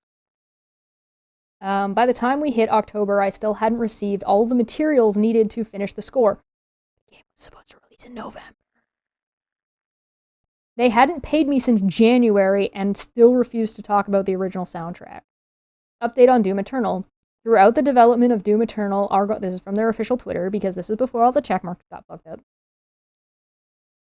Our goal has been to deliver a game that exceeds your greatest expectations across the board, to make sure we're delivering the best experience for Doom Eternal, to live to our standards and of speed and polish. We've made the decision to extend our launch date by a few months to March 2022. We know many fans will be disappointed by this delay, but we are confident that Doom Eternal will deliver a gaming experience that is worth the wait. In addition to shifting the Doom Eternal's launch date, we made a couple other changes we wanted to let you know about. Invasion mode, blah, blah, blah, blah, blah. So I want to point out that I think that, this is my opinion. You guys can tell me if you agree or not, but I think that if you're going to do pre-orders and stuff like that, what's happening during development should be public information. If you're going to be pulling shit like this. There's been way too much AAA bullshittery management problems that if people are going to invest in a product, there should be some transparency in the production of the product. In my opinion. Just based on, like, the fuckery, right? Suddenly, just 6 weeks from the release date, Doom Eternal got delayed. Yeah, just 6 weeks. They should have delayed way before that. Suddenly, just 6 weeks before the release date, Doom Eternal got delayed into the following year. The new release date, March 2022, was 5 months away. Delaying the game was the right call at the time. It was not polished nor optimized, and Bethesda didn't want to repeat a Fallout 76. Fair. Shortly after, ID Software rejected more of my previous work, arguing they needed to claw back minutes to cover new requests for late changes and additions to the game. The mood turned sour. The ever-increasing demands for work, coupled with ongoing crunch and lack of pay, had taken a significant toll on my family and me. Yeah, no shit. No shit. I put hindsight's 2020, I guess. I push back. I'm sounding sarcastic, but I am sympathetic to this kind of situation. A lot of times you just get caught up in work and you get shit on and you don't even realize it because you're too stressed out to sit back and objectively take a look at what the fuck's going on. So, as much as I'm kind of like joshing saying that it's so easy for that to happen to you, that you just get caught up in work and you're just like, The mood turned sour. The ever-increasing blah, blah, blah, blah. I pushed back on the demand, telling them I couldn't continue to work without pay. I hadn't been paid anything in 10 months. No more rewrites, no more excuses, no more discussions. I need to be paid now. But no. What? According to them, I was the one being difficult. The word they used was ball ache. Professional.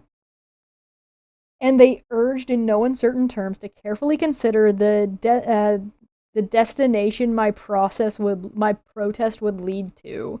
So threats. My financial situation was dire. This was during 2020, by the way. This was 2018, 2019, into 2020. The guy didn't get paid during 2019, and 2020 goes into COVID. This is during, like, recession. This is during, like, the world being financially fucked into oblivion. Have we considered turning it on and turning it off and turning it back on again? There's more context to world events that were also going on at the time to what's happening to this dude. Like, What the fuck? This project had been my only source of income, and I couldn't afford to enter a dispute against ZeniMax's legal machine over money. Wow, imagine that. Somebody thinking that you don't have the money to sue them at the time, so you're just gonna keep working or you're gonna keep quiet about it. Where have we seen that before? Facing the possibility of not being paid for the past 10 months at all, I relented and carried out their financial demands. Done. The money finally turned up at the end of November, and my family and I were thankful it did. It was the first payment I received in 11 months. ID Software stopped talking to me, but the payment confirmed my role in the project had ended. Wow. I finished the project feeling unhappy, empty, and in a state of anxiety. I crunched for 2 years straight thanks to a rigid, brutal music schedule that attempted to finalize the score before the game was ready for it. And abuse from upper management, and isolation from the other groups that you're supposed to be working with, and pressures publicly that they're putting on you from other things. There's so much more. Like, he is being generous by specifying these things. Forcibly writing music without a clear purpose caused problems when ID Software inevitably rejected it months later, throwing it out with the unrealistic expectation that urgent demands for rewrites somehow wouldn't impact the already crunched schedule. I understand this approach was supposedly intended to elicit an efficient performance, but in reality, it was spectacularly inefficient. By the end of the project, I delivered more than double the minutes stated in the contract. Pay disputes. Project uncertainty and overly chaotic atmosphere compounded all the stress, and the whole situation made worse by disciplinaries who treated unavoidable problems as incompetent failures worthy of reprimand. Because it was a failure of themselves, not a failure of you. Still, I stuck with ID Software every step of the way, determined to get the job done. This is one of those where it's like, I'm probably not going to work with them again, but I want this project done for my sake, right? We ultimately achieved something we set out to accomplish in a reasonable time frame, and Doom Eternal went to release to critical acclaim and commercial success. Good for you, dude. Good for you. If you hadn't stuck with it and gone through it and just sucked it up and just ate all that stress and like your mental and physical health, and sacrifice those things for this game, they would have had nothing. They would have had fucking garbage and everybody would have been pissed. You saved this game. Maybe not alone, but without you, it wouldn't have worked. Still no OST deal. With the in-game score out of the way, Marty had no excuse for holding me back from the OST. I raised the issue again. I tried to appeal to reason. I can't imagine that went well. Concluding that if I began work immediately, I would have equal time to produce the Doom Eternal OST as I did Doom 2016 OST. I didn't receive a reply. ID Software went on to use nearly all the music over double what they paid for. Total minutes. So here's a reference music tracker, Doom Eternal 2020 final minutes PDF. Music released versus contracted music. Total minutes released, 286 minutes, 1 second, which is 4 hours, 46 minutes, and 1 second. Contracted minutes, 142 minutes, 2 hours and 22 minutes. Unpaid minutes, 144 minutes and 1 second. 2 hours, 24 minutes and 1 second. So they rejected it, didn't pay for it, and then used it. Fucking wow. Wow, assholes.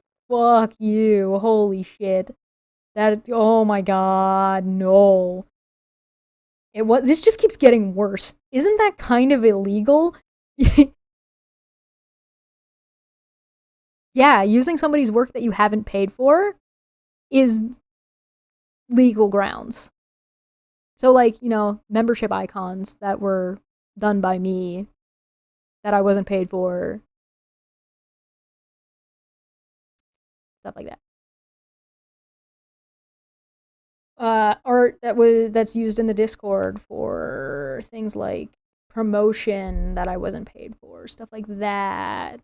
Yeah, that would fall under that kind of stuff.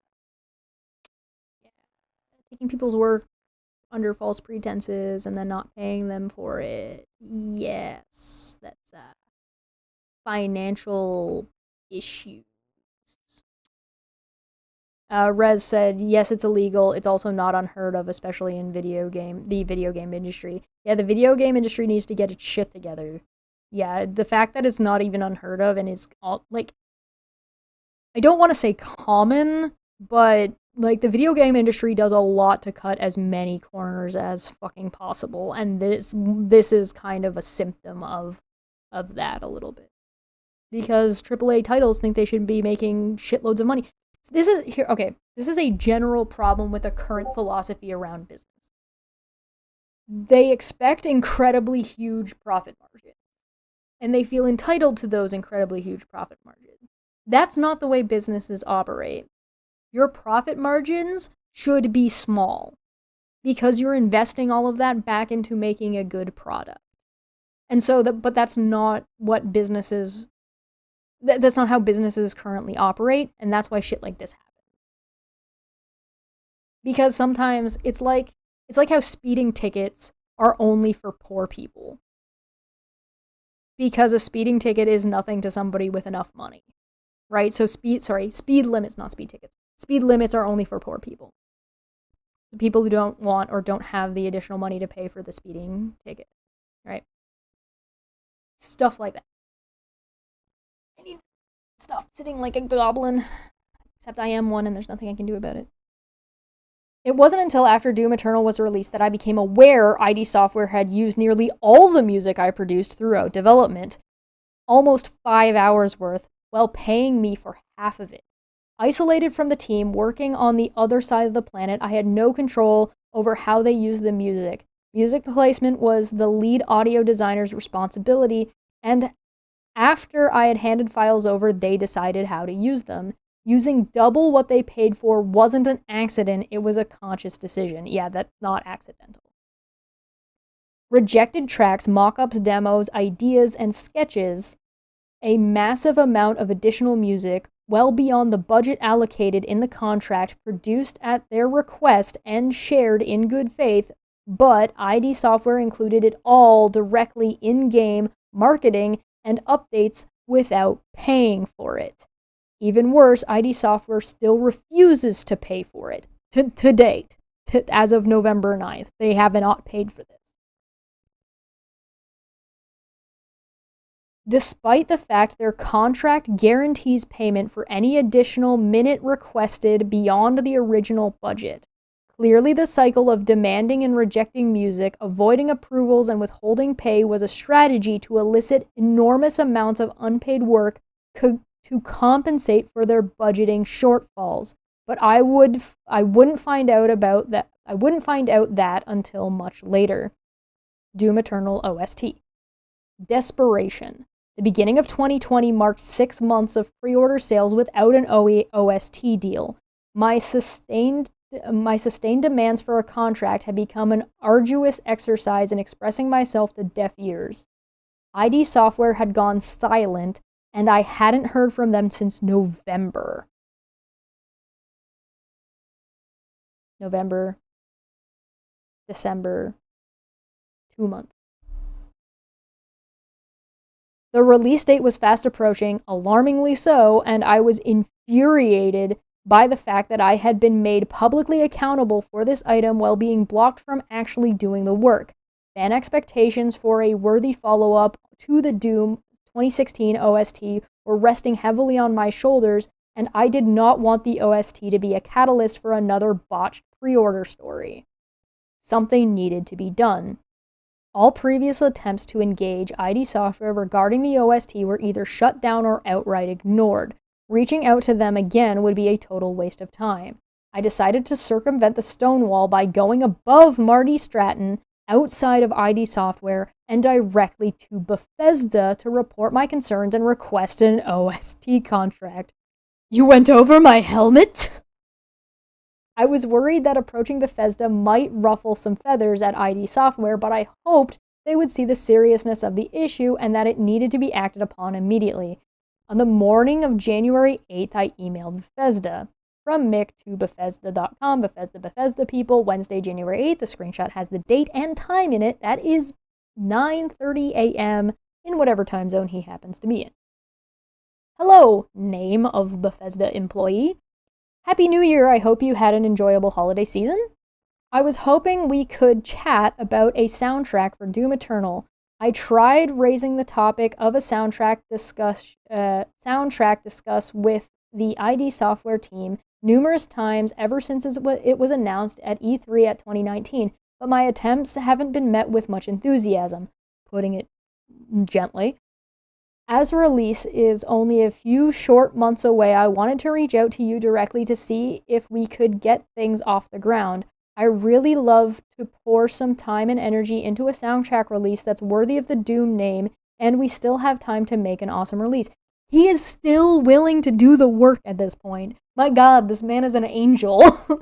He is willing to still make a really cool OST for them, even though they were assholes to him throughout the entire production of the game and announced it without his consent or his contract, and then were an asshole to him about it entirely separately to the actual game commitments. Bro, I'd have just ghosted them. I'd have been like, nah, bro, fuck you. Go ahead. Go ahead. Do it yourselves. Fucking losers. Oh no. Whew. I'd love to hear your thoughts, and I'm more than happy to jump on a call to talk it through if that's easier. Really hope we can do something great with this one. Thanks. Name. P.S. My apologies. If I haven't CC'd correctly, I'm not 100% sure who's heading this one. From Mick Gordon, composer and sound designer. Bethesda quickly responded. Oh. They were grateful to make contact and told me they would love to talk about the OST. I was excited to see the wheels finally start to turn. I noticed that neither Marty nor anyone from ID Software had been included on the email thread. That continued to be the case over the following weeks. I discussed the specifics of the OST project and negotiated the deal directly with Bethesda without any involvement from Marty or ID Software.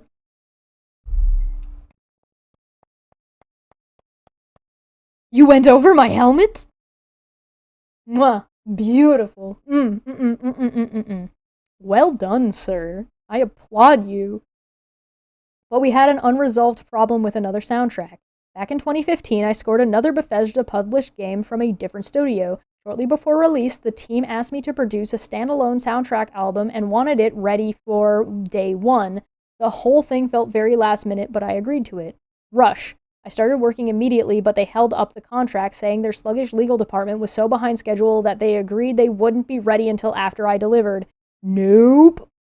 This was far from ideal, but their assurances led me to trust the contract would come through after delivery. That was my mistake. Been there, dude. Been there, dude.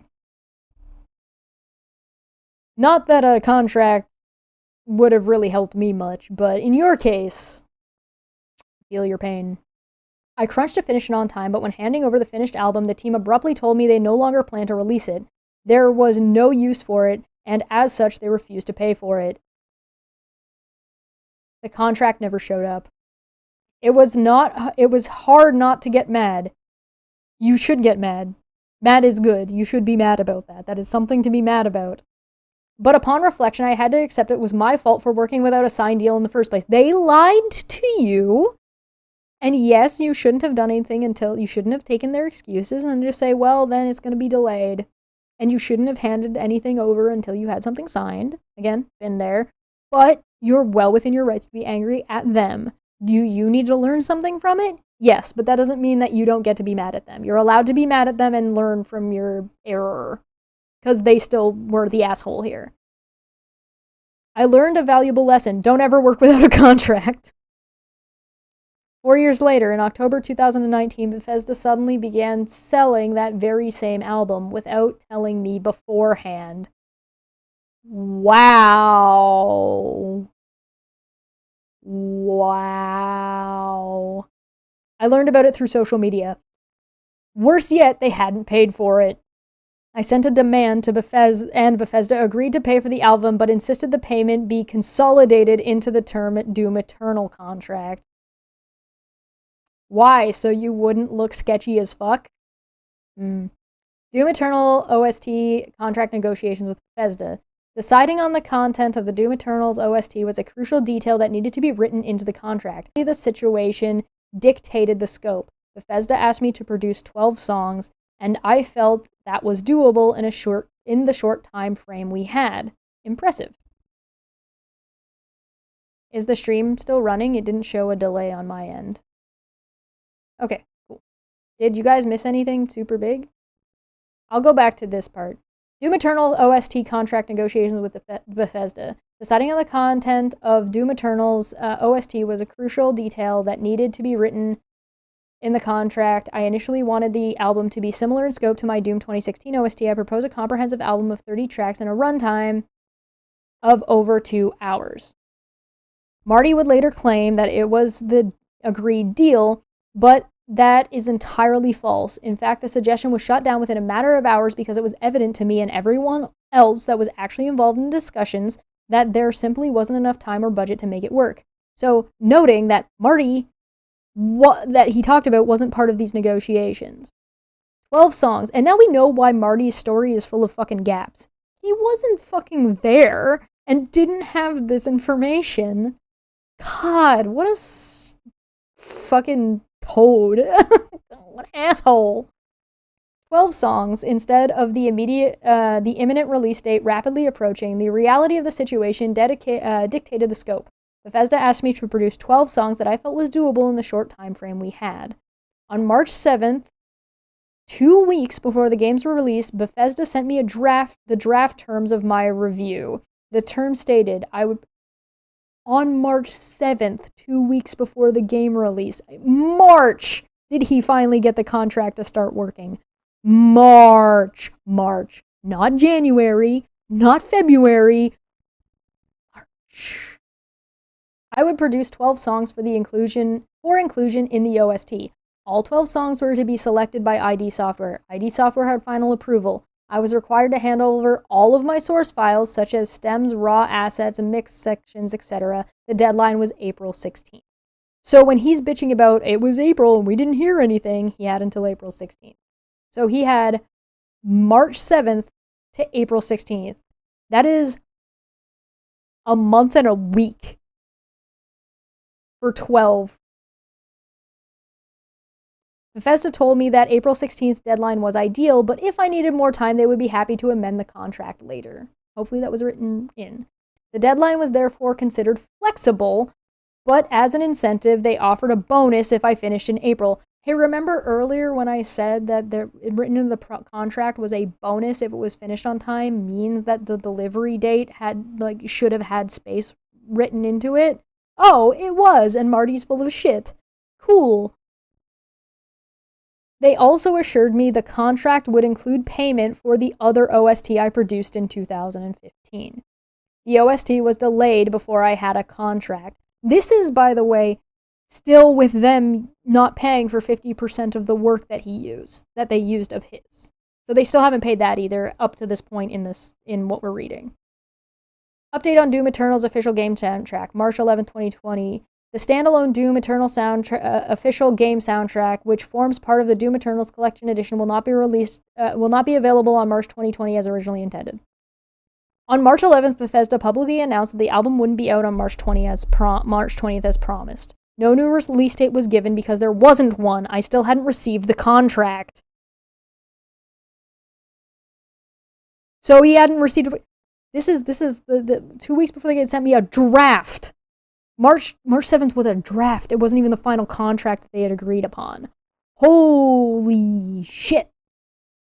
Gage says, deliver when we say or else we'll steal your work. Sound good? I think they were going to steal his work anyway. So they're thieves. Cool. Good shit. On March 11th, Bethesda publicly announced ZeniMax sent me the agreement on March 18th, just 48 hours before the game's release. Marty would later claim the agreement was finished in January, implying I was under contract for a much longer period. That is a lie. As proof, this is a screenshot of the actual contract email showing the exact date. So that is less than a month between March 18th and April 16th. That is less than a month of time to do what's proposed. So please DocuSign McGordon, name, project name, March 20th, blah, blah, blah, blah, blah, blah. Date is Wednesday, the 18th, March 2020 at 7:32 a.m. ZeniMax says, please DocuSign attached blank between and among ID Software Game Studios Australia and McGordon for the Doom Eternal original soundtrack and related services and deliverables. I received the Doom Eternal soundtrack before the release date. 29 days. Despite the stress arising from a last-minute OST deal, I felt the terms of the contract were doable. 12 songs by April 16th, 29 days away. Although I was disappointed by the overall situation and limited scope, I couldn't see any obvious warning signs that things would derail so terribly. Except for the fact that they stole your work, and they haven't paid you. Except for those three things. Bro.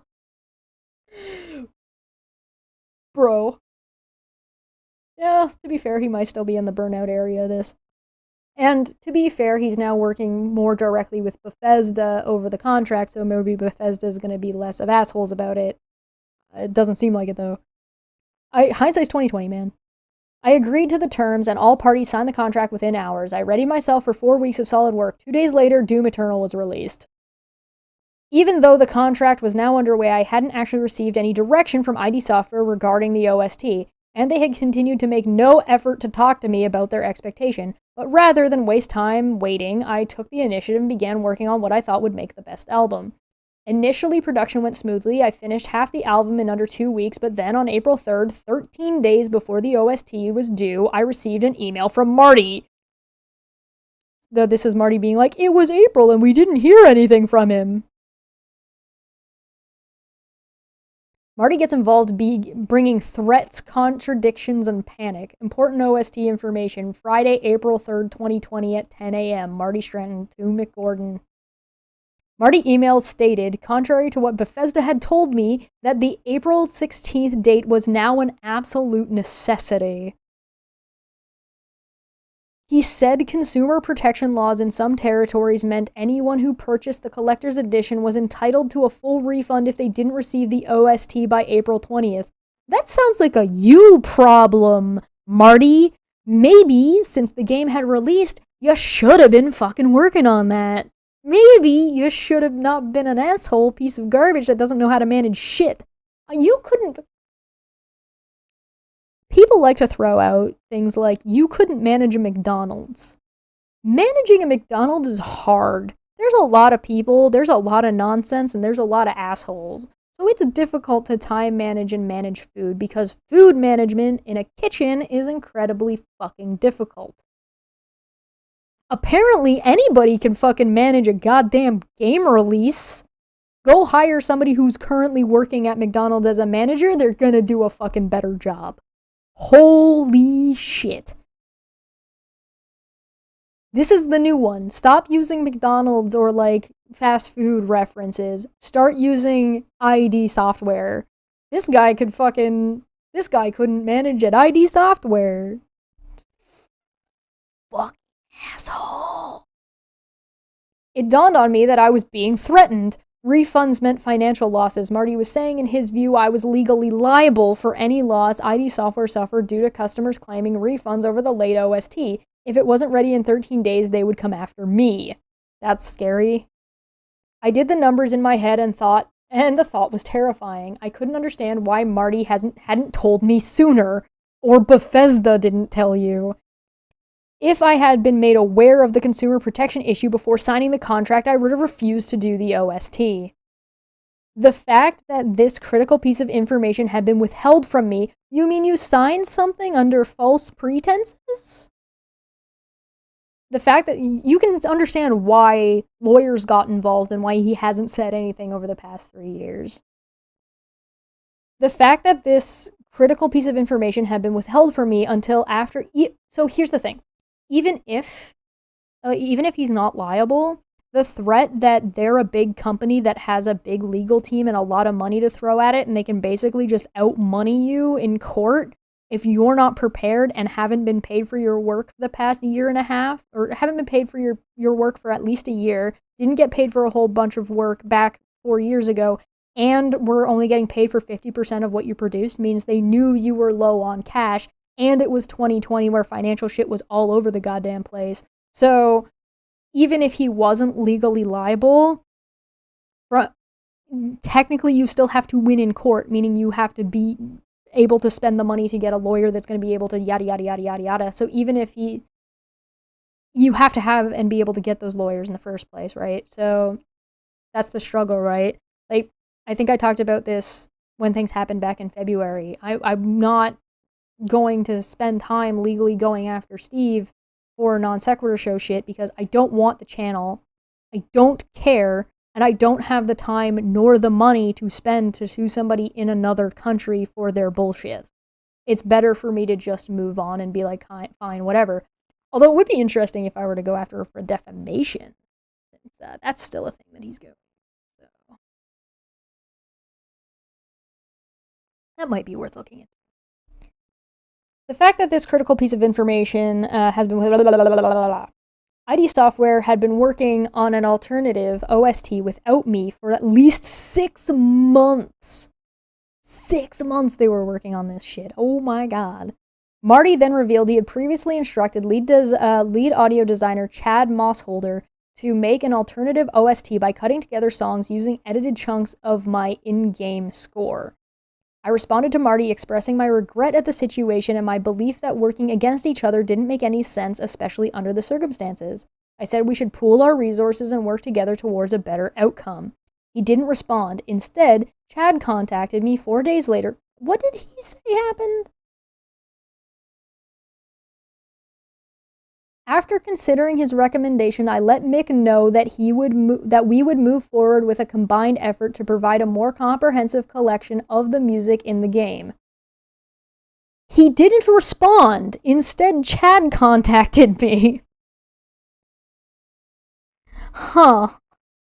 4 days later, and it was the album edits, I was and said his album of edits was almost complete.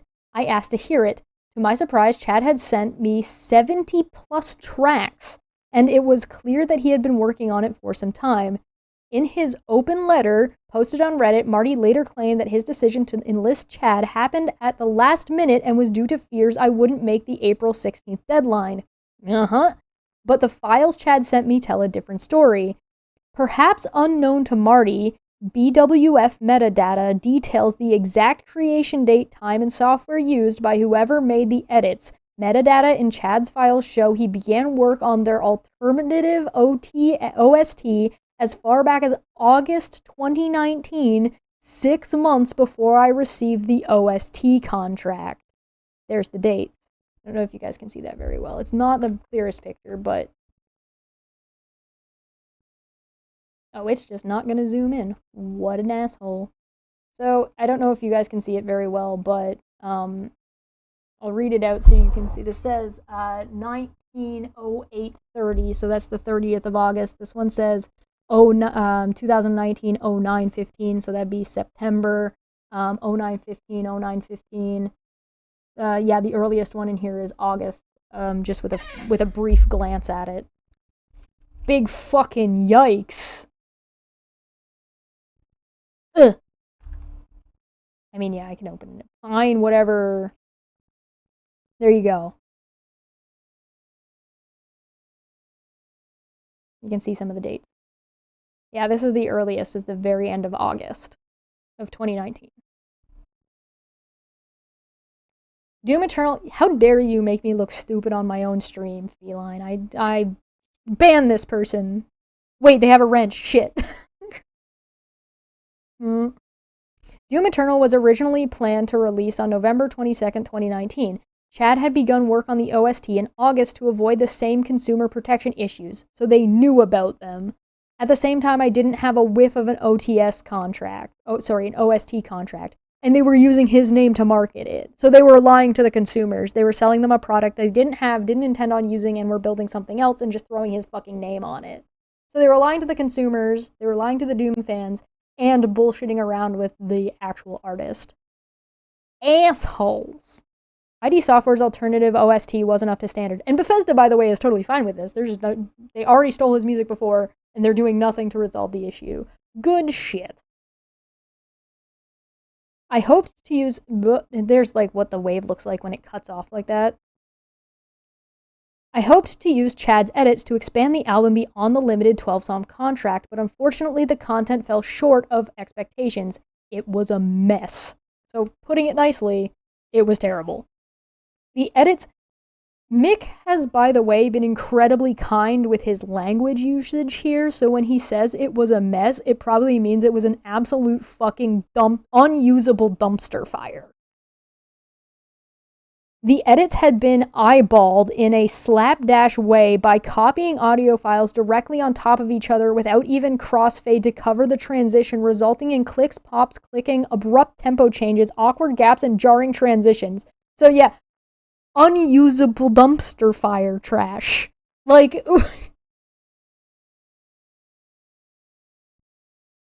and he'd been working on it since August of 2019. He had 6 months to work on it, and he was producing this garbage? Holy shit. Yeah, no crossfade. That's like the most basic shit. Most programs put a crossfade in for you automatically. Wow. Helios, yeah, and Tree Feline, how dare you make Chesh look stupid on her own channel? That's her job, and she excels at it on her own. Yeah, stop taking my job. Take the curb. Some songs were just seamless loop files ripped directly from the game's WY's package. No. God damn it. I'm getting shit on. Come on, man. What did this suddenly turn into the Discord? Not good enough. Chad's edits largely disregarded basic music fundamentals. That's a rough thing to say about the audio director. Ooh, shots fired. And there was no way it would live up to consumer expectations. Marty would later dismiss these legitimate issues and palm me off for drawing attention to them by minimizing my position to an artist's perspective. If you have a person that is in charge of directing all of the music of your production team, they count as an artist, whether or not they legitimately play an instrument or just professionals in audio mixing and audio engineering. They're an artist. They should count and should be artists to at least some degree. Oh god, I've been tagged in a Discord.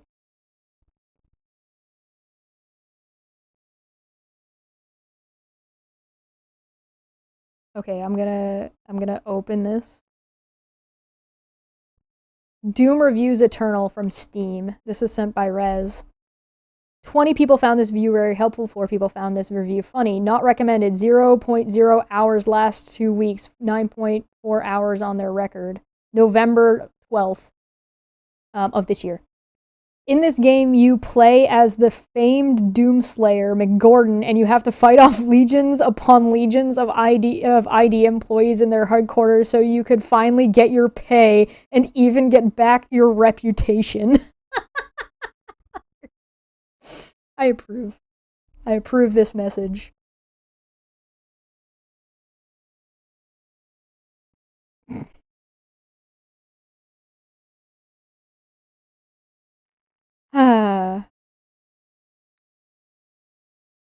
But he hired me to ensure Doom's Eternal had the basic music possible, and Chad's edited versions simply weren't up to the franchise's standard. And, I mean, realistically, you signed the contract with Bethesda, not with Marty. The final days. The deadline was imminent, 8 days away. I did not have the time or budget to address the many problems in Chad's edits.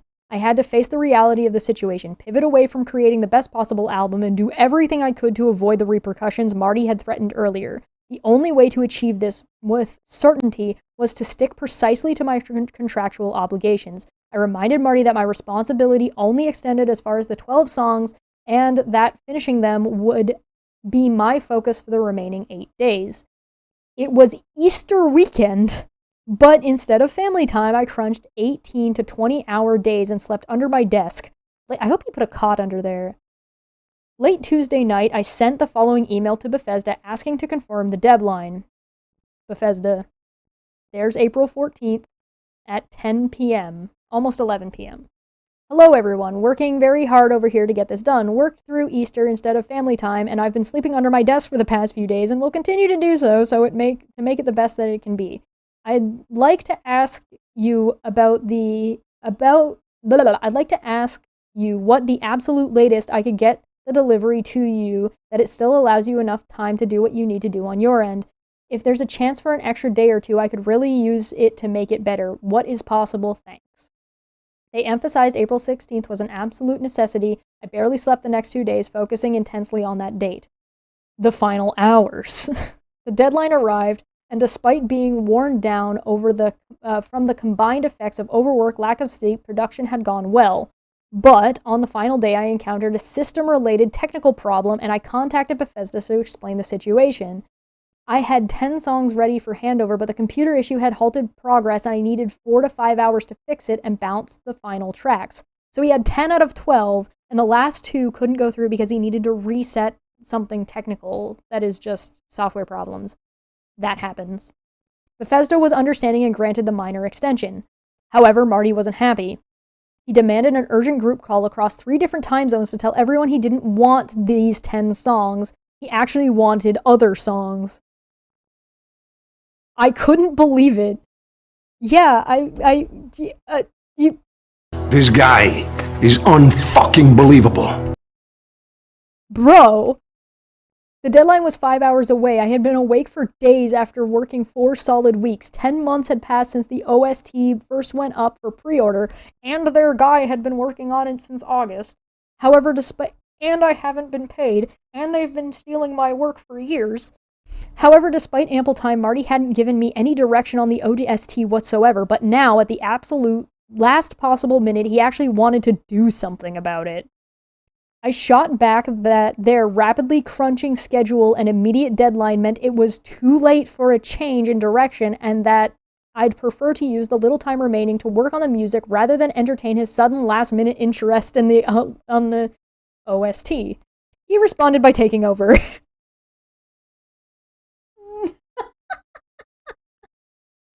Oh my god! The fact that Bethesda didn't fire Marty throughout this just entire thing is fucking amazing. Who's his dad? Does his dad work at Bethesda? Does he have some kind of relational, I'm the girlfriend of the manager, I'm the daughter of the owner? What the fuck? Who allows this at their company? He said they would release Chad's version instead. He told me to hand over my tracks and Chad would assemble the final OST. I could have protested, but it wouldn't have done any good. Under the contract, Marty was guaranteed veto power and complete creative control. Ultimately, I'm just a contractor. This is the definition of, this is not my job.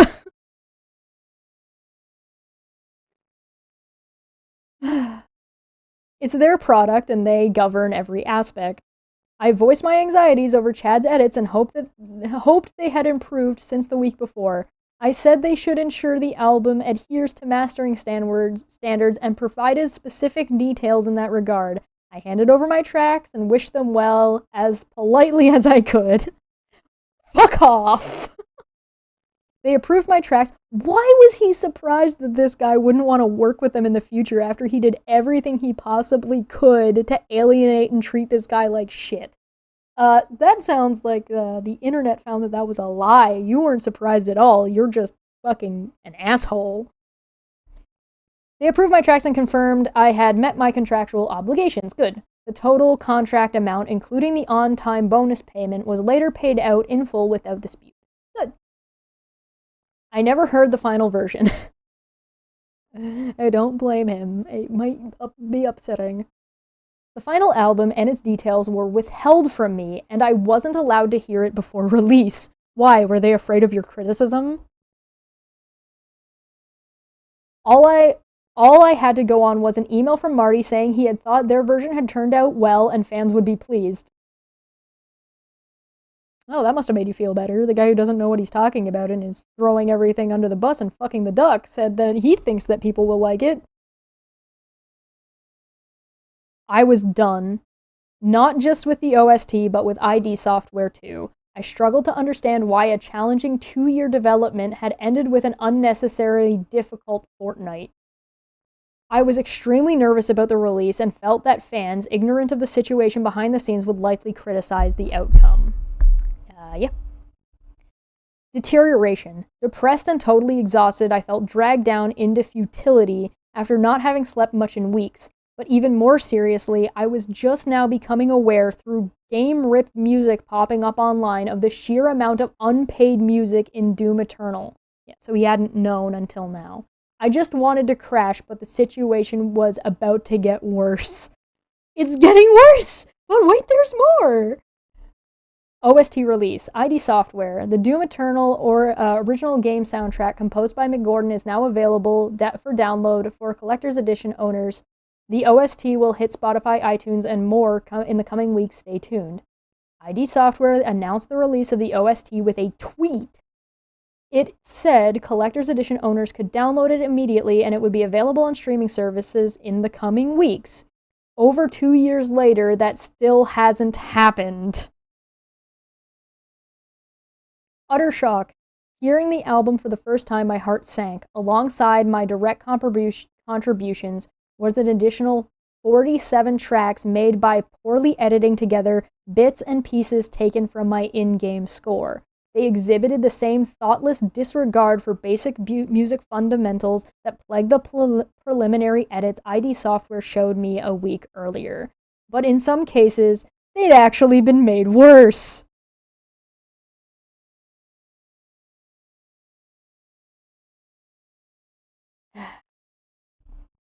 The majority had been made by stitching together multiple audio my mouth is falling apart. I've been reading for too long. The majority had been made by stitching together multiple audio files without even a crossfade to cover the editing point, resulting in hard cuts, volume spikes, and digital clipping. Many of these splice points were made freehand off-grid, leading to awkward transitions and abrupt tempo changes. I was stunned at the ineptitude and couldn't believe what I was hearing. Track after track was full of real, obvious technical faults, mistakes, and errors resulting from careless editing. And now we know why they posted Chad as a contributing artist instead of mixer and editor, because if they had done that, they wouldn't have been able to blame Mick Gordon for all of the problems with the OST. Example, one of the most successful songs of my Doom 2016 score, BFG Division, barely makes an appearance in Doom Eternal, but for some reason the song was butchered to make 3 tracks for the Doom Eternal OST.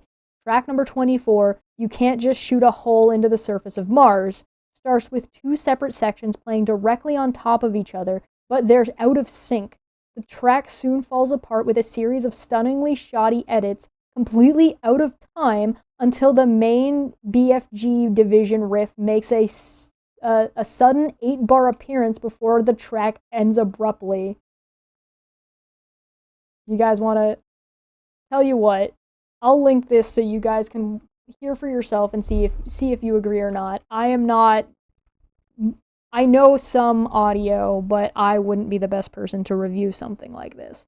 So if you guys want to take a listen and see how it goes, go for it.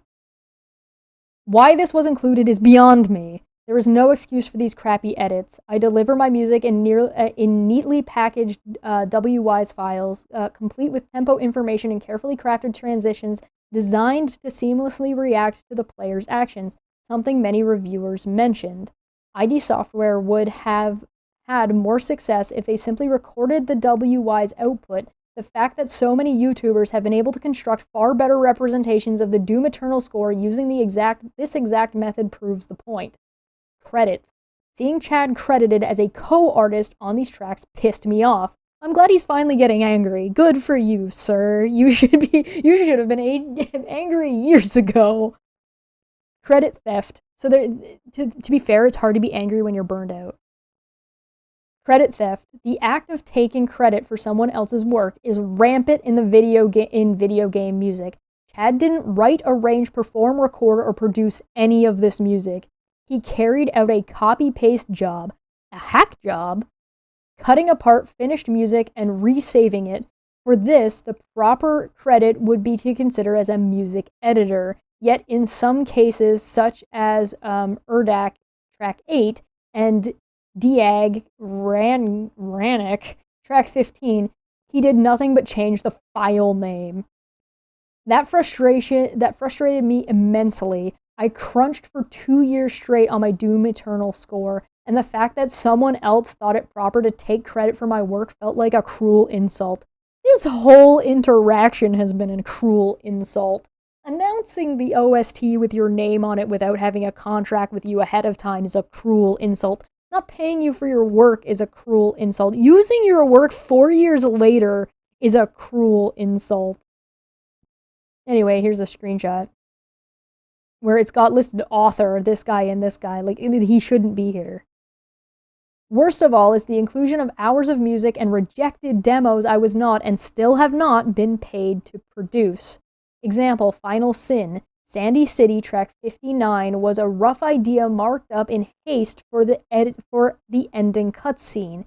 This exact demo file was immediately rejected. In fact, Chad was part of the panel that rejected it. But he included the file on the album and listed himself as co-artist despite having absolutely nothing to do with it. This is like if you were to, let's say you were a kid and you had a bunch of downloaded music and you put them together in a playlist, and then said, I'm a co-artist!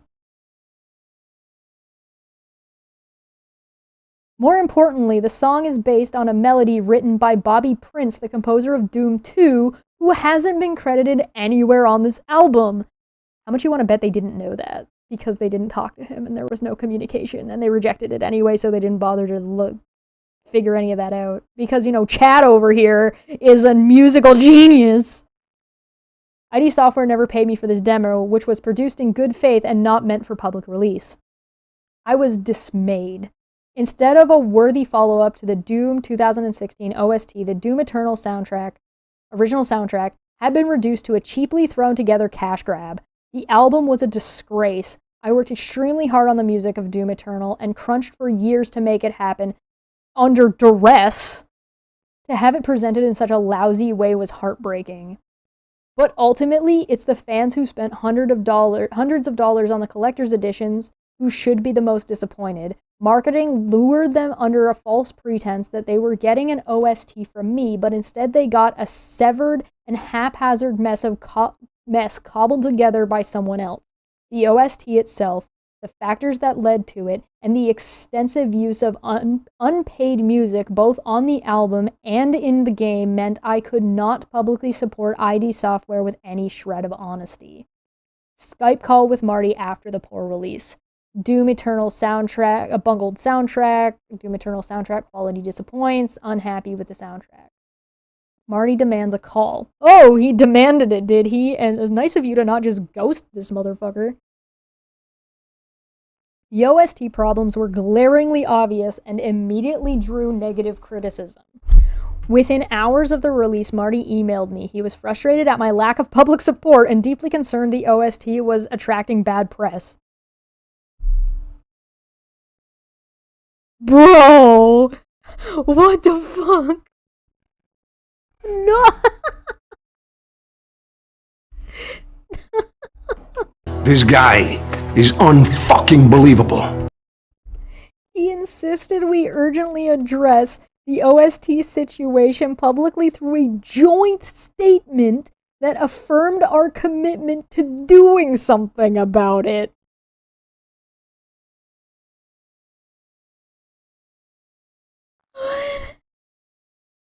He asked for a call to discuss this matter. I was skeptical of his intentions. How could you be so skeptical? Why would you be skeptical about it? Marty can overwhelm you with the power of his disappointment. Mick, why do you give two shits about what Marty has to say about anything at all? I wouldn't care what this guy had to say about his fucking daughter's soccer tournament. Fuck this guy. What the fuck? Tell Elmo, yes. How? Tell Elmo. How do you give a shit about this man's disappointment? Fuck this guy. I was worried he was setting up the call for confrontation, not resolution. Oh, really? What made you think that? My responsibility to him ended when my contract finished, and I didn't feel like committing myself to a barrage of threats and abuse. Good for you. Stand up for yourself, Mr. Artist. In my view, the poor reception was a real-world consequence of a mismanaged project. Yeah. That's putting it nicely. Yes.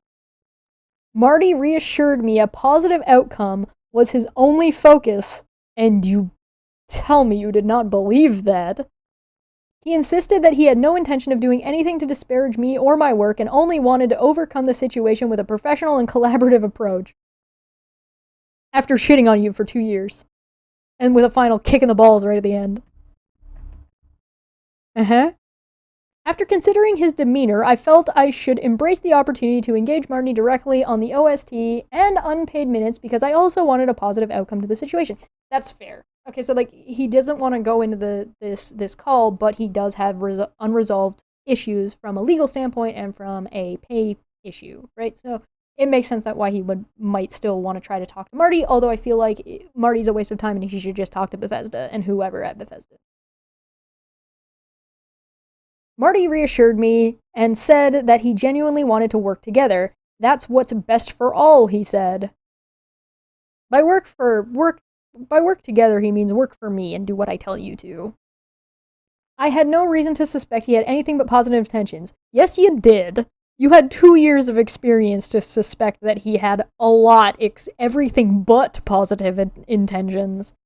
So I took him at his word and agreed to take the call.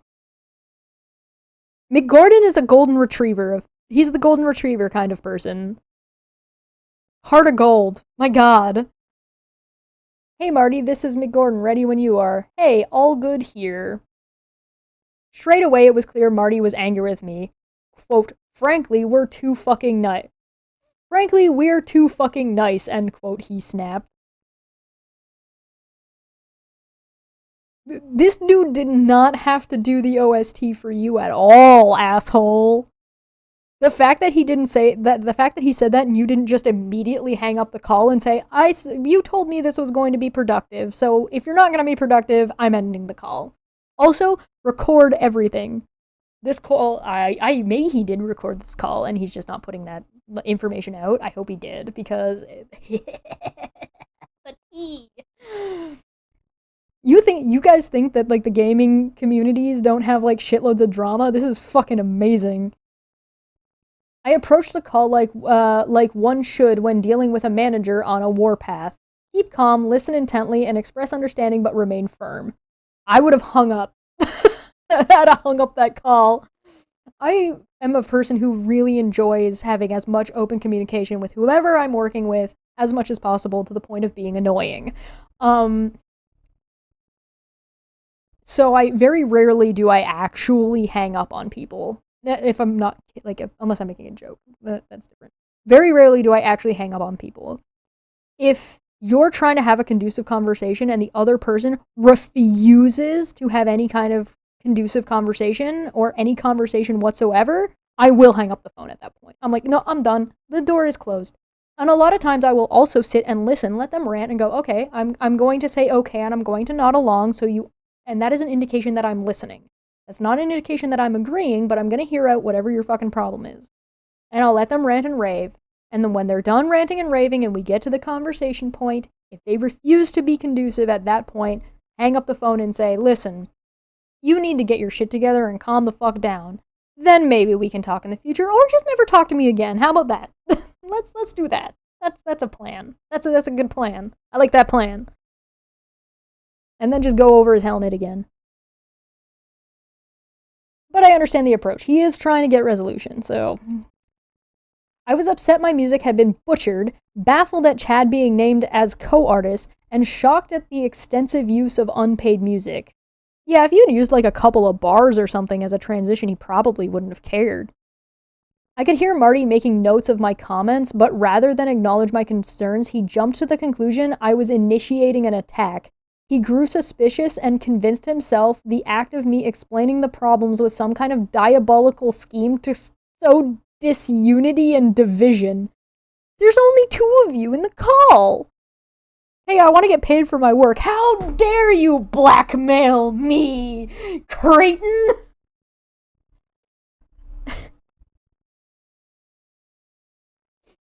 He tried to bring Chad into the call for support. Oh, projection. But he couldn't be reached, and it occurred to me that Marty didn't really understand the issues and was trying to argue based on misperception. Consumer protection laws. Marty said that the consumer protection issue caused by taking pre-orders before the OST was under contract was no joke. Well, that was already resolved and also not Mick's problem. That's Marty's problem. That's Marty announcing it way too early. Or maybe it wasn't too early, but like in time frame wise, but too early as in you hadn't signed a contract yet and this man never agreed to that. Stop just assuming you're entitled to other people's work, you fucking asshole. I reminded him the OST had been announced without consulting me in the first place, and he had blocked every attempt I made to get it started.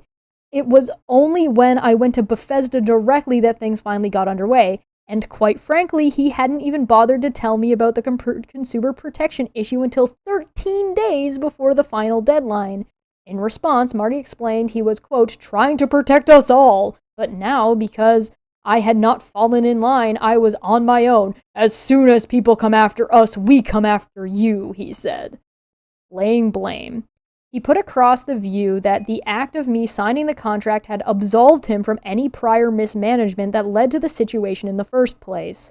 He accused me of lying when I told him about the email I received from Bethesda that contradicted him on the importance of the deadline. I forwarded him the email, but he ignored it. Seeming to forget I only received the contract 2 days before the game released, Marty rejected my assertion that ID Software is always rushing things, and expressed my frustration at the notion of out in the public that they didn't afford me enough time to produce a better album. He did produce he produced an album up to standard that was good and would have been great. You decided not to use it and shit on it and add a bunch of crap and fuck it all up. That's on you! I said that if I had been allowed to start work on the OST immediately following the announcement, we would have avoided the consequences that were now playing out. Or, have a contract before you announce it. That would have been the best way to do it. Maybe. And maybe, fix your stupid scheduling idea with what he had proposed. You would have saved yourself a whole lot of hassle. We would have avoided the consequences that were now playing out. But he just continued to put me down, saying I would have messed it up in some other way. This guy is unfucking believable. How? Turn on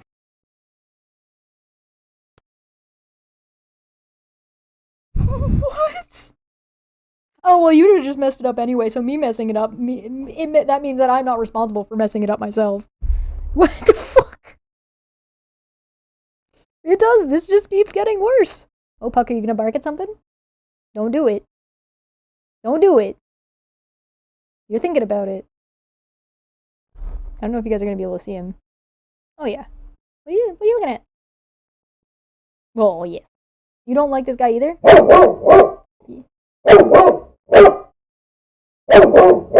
Yeah, Marty's an asshole.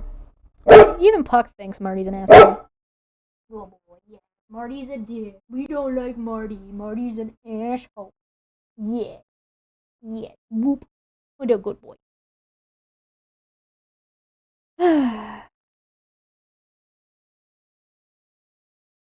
After he spent some time chastising me for my lack of public support, why would he support you butchering his work, you fucking why would he want his name associated with any of your shit? He charged that the failure of the OST was entirely my fault. I shot back that it wasn't my decision to include 47 poorly edited tracks. I hadn't even heard their final album before release. He directly accused me of failing to take ownership and insisted I take full public responsibility. So, not taking responsibility is definitely not Marty projecting that onto, and definitely not trying to gaslight the shit out of Mick here. Definitely not. Definitely not abusive. Definitely not gaslighting. Definitely not projection. None of those things. Please count in chat how many times. How many times? How many of these do we see? How many incidents of bullshit? I countered there was absolutely no way I would take the fall for something I didn't do. Finding a way forward. After the call raged for almost an hour, we ultimately agreed on the necessity to dispel rumors, calm fans, and demonstrate unity. I told him the situation felt like an excellent opportunity to show how disputes should be resolved. Like adults! Joint statement. We cleared the air and bashed out a plant puck. No. Hey, get down. No. Hey, don't ignore me. Hey. Hi. Thank you. Clear out the air and bash out a plan to work together. Marty suggested we publish a joint statement that addressed the OST situation and detailed our plan to fix the album. I felt this was an excellent first step. He requested I hold off on all further public comments until we addressed the public together. I agreed to his request and said I was at his discretion. The call ended with Marty telling me to expect a draft the following morning. After the call, I replayed the meeting in my mind. I determined that Marty honestly wanted to resolve... Why? Bruh. I determined that Marty honestly wanted to resolve the issue in the most amicable way possible, and I had no reason to think otherwise. Yes, he did. I awaited the draft statement. It never arrived. There's a whole lot of it never arrived, and they never answered, and I never heard, and I haven't been paid. This is a whole lot of not. By the way, remember to like and subscribe and shit. That button. Thanks. Links below. You can see all this stuff for yourself if you want to go find it. Marty's open letter posted on Reddit. Instead, in an ugly move, days later, Marty took to Reddit and used a company social media account to post an extensive series of lies that blamed me entirely for the failure of the Doom Eternal OST. So this thing right here that we read earlier was written and posted after the conversation call, Skype call, that he had with Mick, where Mick was explaining the problems and what had gone on. So he knowingly, it wasn't like, oh, I was just higher up in management and didn't fucking know. He knew exactly what the problems were and just bald-faced fucking lied. Fucking wow. I couldn't believe what I was reading. Hadn't we just agreed not to do this? Hadn't we just agreed to a joint statement? Hadn't Marty just told me he wanted to resolve this issue professionally? I was horrified. Not just at Marty turning his back on what was our agreement path forward, but also at his shameless disregard for the truth in his attack. The Reddit post was littered with lies and disinformation which directly contradicted the actual events and contractual clauses. Within hours, the post was at the top of Reddit's front page. It attracted thousands of comments, generated countless news articles, and prompted many commenters to make YouTube videos. Hello!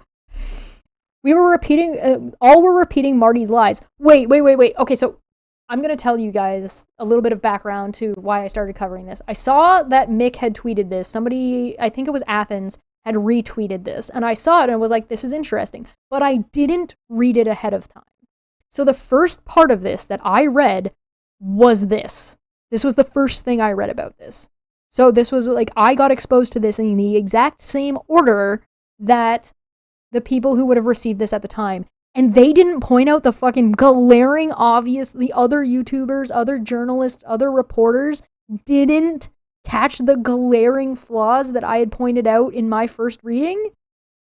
Are you serious? Why were people buying this bullshit? No fucking way. Well, I mean, yes fucking way, of course. Holy shit. Like, this is full of garbage. I mean, reading it again would make it even worse, but... Oh yes, Ericles shared it on Discord. That's right. Yes, Athens is correct. Thank you, Ericles, for sharing this. Excuse me. All were repeating Marty's lies as truth because nobody thought the executive producer, now studio director of a major triple... He got a promotion? What the fuck? What? How? How did this guy get promoted? Of a major AAA game development studio would go out on a limb and post a series of false accusations on Reddit. Oh my god. Yeah, but okay, so here's the thing with clickbait. You could clickbait the hell out of this and just say, make the statement that Marty's bullshitting on Reddit. Like, god, lazy for sure though. God damn.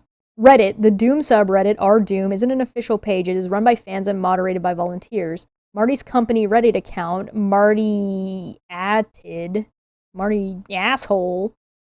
had been dormant for 3 years. He resurrected the account for this post, choosing the site to amplify his intent. He knew Reddit's karma point system, ease of anonymous user account creation, swift aggregation, and controversial material across subreddits, government structure, and lack of policies around misinformation would result in damaging consequences for both my professional and professional reputation. I think he means both my profession and my professional reputation. Reddit's ongoing issues with toxic fandom and abuse are obvious, and the site's history of notorious hate campaigns targeting individuals. Wait. In his Reddit post, he said that the guy, like, Chad was getting attacked. Okay, I'm sorry. My brain's turning. Yeah, nepotism? Who's this guy's dad? What the fuck? Reddit's ongoing hate campaigns targeting individuals in the game industry could not have been far from Marty's mind.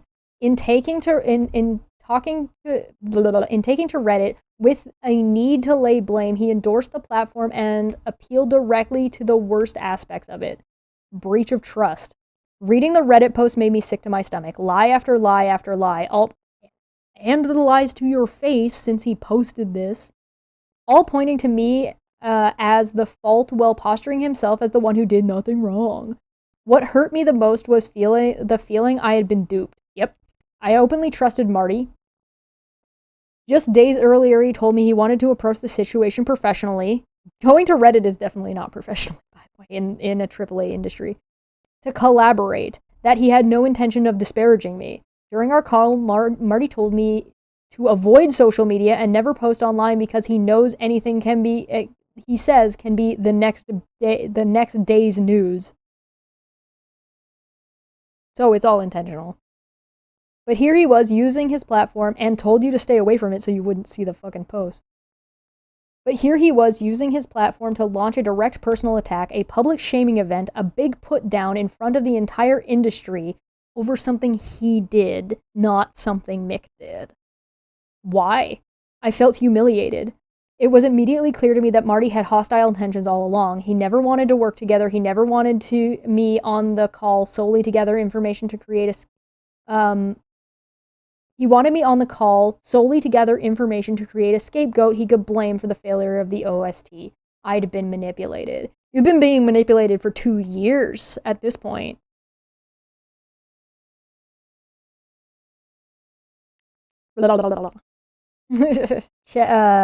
Is that Marty saying he hopes Mick wouldn't stumble on the Reddit post and keep him oblivious for longer?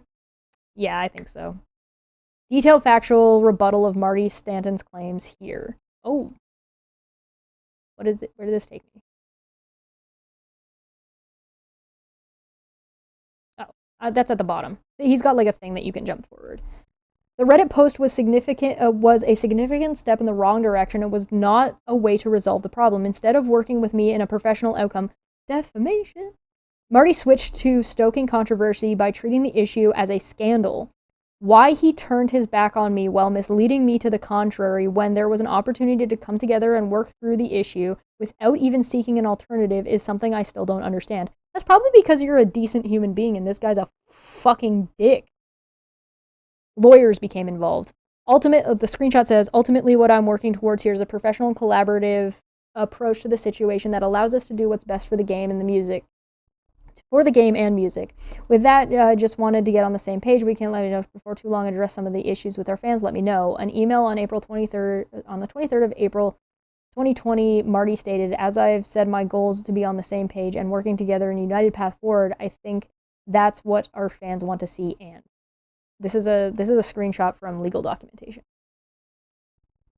There wasn't just one serious issue, but two, at least. Marty published a series of false accusations against me, and ID Software shipped Doom Eternal with double the amount of music than what they paid for. Lawyers. I immediately had my legal team representative contact ID Software with complaints about both matters. Marty forwarded my complaints to ZeniMax, and within days I got a response from the executive legal authority from the upper echelons of the company. ZeniMax assumed that Marty had acted appropriately and denied needing to pay me for the additional music. To combat their stance, I demonstrated Marty's allegations. This is all like pre-trial stuff. This is all like their legal teams getting in contact with each other and then discussing the issues. And it makes sense. ZeniMax teams, is it ZeniMax? Whatever. ZeniMax's team is their legal team's job to protect them, and they're going to assume that their guy didn't fuck up because that's their job. Demonstrated Marty's allegations directly contradicted contractual terms, public announcements, and contents of emails and phone calls. Concluded he exploited his position of authority to deliberately spread misinformation, used Reddit as a vehicle, and substantially damaged my reputation. Showed that Doom Eternal included almost 5 hours of music, over double what they had agreed to pay me per the contract. Once I presented those details, they quickly offered to settle. Settlement offer negotiations. The ID Software and ZeniMax engaged in a large multinational law firm as representation, and we began. ID Software and ZeniMax engaged a large multinational law firm as representation, and then he had his one guy. And we began settlement negotiations. I demanded Marty withdraw his false accusations and issue an apology, but they rejected this on Marty's concern that if he admitted fault publicly, that would negatively affect his reputation. This guy is unfucking believable. What a wow. Fuck you, dude. Instead, they proposed a deal. They would pay me the money owed, but on the condition I produce a new polished version of the Doom Eternal soundtrack, appearing to suggest that if I gave them something to sell, that would somehow make up for the damage Marty had caused to my reputation? This guy is unfucking believable. How? Turn on now. What the fuck? Back and forth. I struggled with Marty's insistence on avoiding accountability, but realized his company was unlikely to agree to anything unless it was mutually beneficial. With that in mind, I agreed to produce a new, proper Doom Eternal soundtrack. However, I was unwilling to do the work while living under the shadow of ridicule and abuse stemming from Marty's Reddit post. His action severely eroded my trust in him, and I requested Marty take down the post as a sign of good faith. Why is Mick so nice? But lawyers acting on Marty's behalf expressed worry that even removing the post would reflect poorly on his reputation. The post this doesn't make Marty look good. Stand alone, this makes Marty look like an asshole. It doesn't make him look like as much of an asshole, but it makes him fucking look like a goddamn asshole. Taking this down would have been something that was beneficial to him, and in fact, this should be fucking archived somewhere so that he can't take it down, so it can be a testament to his own fucking hubris and how much of a prick he is. Fuck this guy. I'm not drinking enough water. Oh. Which struck me as profoundly hypocritical. Yeah. He should have thought about that before posting it in the first place. In response, I told them my acceptance of their settlement offer was tied to the condition that Marty would remove the post immediately. That prompted a spectacular meltdown. You mean you had something that you were negotiating on and then somebody stonewalled your negotiations so things went to shit? Go figure. Their mood suddenly changed and threatening tone edged their letters of response. They withdrew the settlement offer and vowed the Reddit post was just the beginning. What are you, Imhotep? Fuck off. Marty was willing to issue legal proceedings to use the court process to damage my reputation further. They threatened legal action. So here's the thing. You can take somebody to court and that will damage their reputation in totality, even if you lose the case. Over time, I discussed Doom Eternally publicly, forcing me to remove, They threatened legal action. Over times, I had discussed Doom Eternal publicly, forcing me to remove my YouTube streams, and for using Doom Eternal on my portfolio, meaning I cannot share any of the music I produced for the game, and I had to remove any mention of Doom Eternal from my website. So this was the legal action they were threatening. The letter then devolved into a bizarre rant that attempted to frame Marty's behavior as not wrongdoing, but instead as something I deserved. So they're trying to gaslight him. But contrarily, the same letter presented me with a new settlement for damages caused anyway. Hush money to bury the issue. The new settlement offer was a 6-figure sum in return for taking full public responsibility for the failure of the OST. The details were absurd. Marty would keep the Reddit post up indefinitely. He'd never retract his false allegations nor clarify his statement, and the story would forever be considered the truth.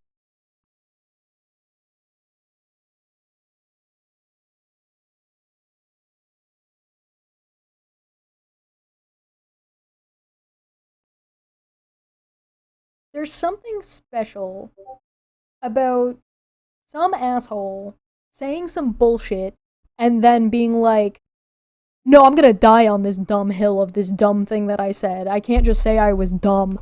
Like, you... Fuck, dude. I could never discuss Doom Eternal, the OST, or the Reddit post. If ever asked, I had to say no comment, so a non-disclosure. I had to pledge I would never badmouth Marty or anyone working under the ZeniMax umbrella, and I could never criticize any product developed by ZeniMax Studio. I hope this man makes a bunch of money, specifically making a YouTube channel or something that is like geared towards criticizing them from now and forever, if that's what they want to do. I just hope they get a bunch of money for it. I had to accept blame for the situation under contract for life. In return, I'd be paid 6-figure sum and Marty would save face and be free to continue on his way without any fear of interference of any kind from me. Yeah, fuck that. I wouldn't agree to that. Fuck that. That's not even worth... That's like... 6 figures isn't even like... How about 6 figures every, like, 5 years? How about that amount of money? Go to hell. As far as I was concerned, signing the gag order was out of the question. Giving up my right to tell the truth, this is what I mean by it's like, oh, this or else. Sounds familiar, doesn't it? Refusing to sign a non-disclosure agreement. As far as I was concerned, signing the gag order was out of the question. Non-negotiable. Giving up my right to tell the truth just to get some money was totally unacceptable. It meant having Mark walk all over me wasn't so bad as to be beyond being paid off. The truth is more important. I worked incredibly hard on the franchise. Yeah, they did not offer you enough for what they were asking for. The truth is more important. I worked incredibly hard on the franchise, crunching for years to make it happen. My scores for both games were very successful. The companies who released them enjoyed the benefit. To have all that thrown away by someone who blatantly lied to portray me as a person who brings, quote, uncertainty and risk to any project, who now wanted to pay me off to preserve his reputation, was both troubling and hurtful.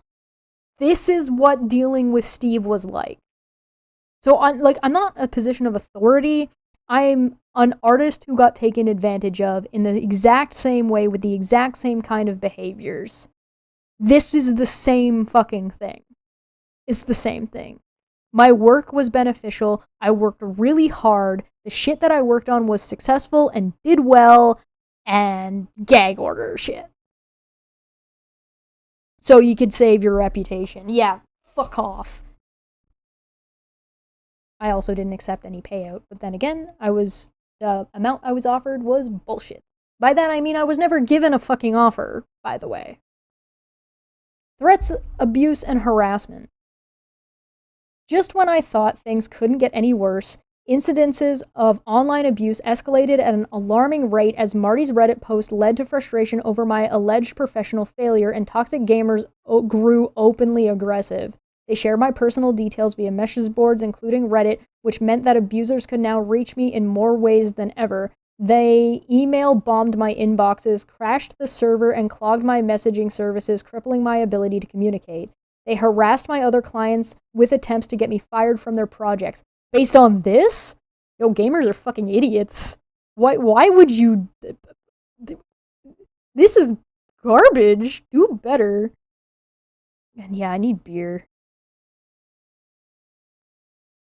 They bombed my... they called my phone... they get me fired from other projects. They called my phone numbers around the clock and screaming messages full of abuse. I began receiving specific expressions of violence, and the content was so vivid it made me sick. The torrent of abuse telling me how to kill myself, how I'd be mutilated, how they would circulate photos of my body to traumatize my family, how my family would be murdered, how they'd hurt my animals, how they'd shoot up any event I attended, how I'd be raped to death, really started to wear me down in ways I couldn't previously imagine. Yeah, that's fucked up. And they did that based off of this information? Are you guys fucking idiots? How stupid do you have to be be convinced by this to that degree? Like, I read this and called bullshit immediately. Shame on all of you for being so fucking gullible, you fucking idiots. You didn't even get lied to by, like, a gamer. You got lied to by corporate, and you ate it. You guzzled it like the cum dumpsters you are. Holy shit. How thirsty. How thirsty do you have to be? Wow. Enormous strain. The spew of harassment coupled with legal threats from Marty put me under enormous strain. I began to feel isolated as demands of the situation took their toll. Yeah, and this is, like, ongoing. It's not like the stress has ever gone away since starting the project, and they stole from you 4 years ago. I desperately sought a way to resolve the matter. Counter. I rejected the gag order and returned to the negotiation table with a counter offer. Remove the Reddit post, pay me for the extra music in Doom Eternal, and I'll produce another version of the OST. I hoped that presenting something they had previously asked for might persuade them to change their mind. I also shared details of abuse, hoping examples would spur Marty into retracting his false allegations and condemning the harassment. Lawyers acting on Marty's behalf required time to discuss the offer, which gave me some hope. Yeah, being like, yo, I'm not signing an NDA. Pay me for the work that I did. Delays and stall tactics. But then the stalling began. Oh wow, getting stonewalled. Who could have foreseen this? Over the coming months, I was subjected to every miserable delay tactic trick in the book. They would request a meeting to discuss the settlement contract, suddenly postpone, reschedule, and then cancel at the last minute. We'd follow up and they'd respond by requesting more time to consider the details. Chasing them again, they'd feed me bullshit excuses. That's the most aggressive term he's used so far. Not the most aggressive term I've used so far. Bullshit excuses that always ended with, we'll get back to you as soon as possible. Next, they'd lead me on saying their internal conversation was heading in a positive direction. For who? Yeah. Before delaying further, because someone important who had input was holidaying in Miami. Well, good for them while I receive all these fucking death threats. It dragged on, as each week passed, bringing plenty of excuses peppered with hollow assurances of a positive outcome. All well, the damage is still circulating, right? It became more evident that I was being strung along, until finally, after considerable time had passed, they came back with a response. They threw out the idea of ever redoing the OST and instead demanded the gag order only. I looked at the email in dismay. After months of delays, meeting cancellations, and postponements, they arrived precisely at the same place they started. The acquisition. By now, the news broke that Microsoft would acquire ZeniMax, including ID Software, for $7.5 billion in cash. Doom Eternal had been out for months and reviewed with great acclaim, but instead of celebrating the game's success, I was caught up in a situation I could only describe as stupid. You all been there, bro. Yo, I feel your pain. Oh no. This poor guy. Marty's company had gotten to the point of offering to pay me off instead of addressing his inability to take responsibility for his behavior, and toxic gamers were using his false allegations as a license to target me with relentless abuse, public shaming, and violent rhetoric. All this over a video game soundtrack. The absurdity of it all wasn't lost on me. The final offer. News of the acquisition gave me hope that now, with the pressure of a much larger entity looking over their shoulder, Marty might be encouraged to consider the benefits of a mutually beneficial outcome and rethink his position. And so, for the second time, I proposed I would produce a better version of the Doom Eternal soundtrack, but in return, I needed Marty to take down the Reddit post, publish a clarification, and pay me for the extra music used in Doom Eternal.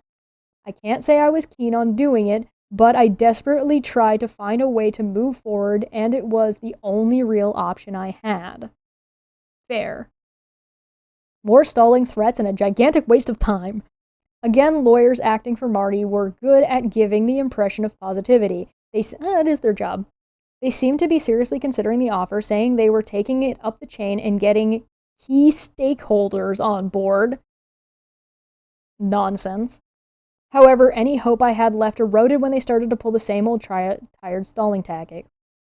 As the months wore on, they became belligerent and inflexible, bringing nothing to the table but vague threats and circular arguments.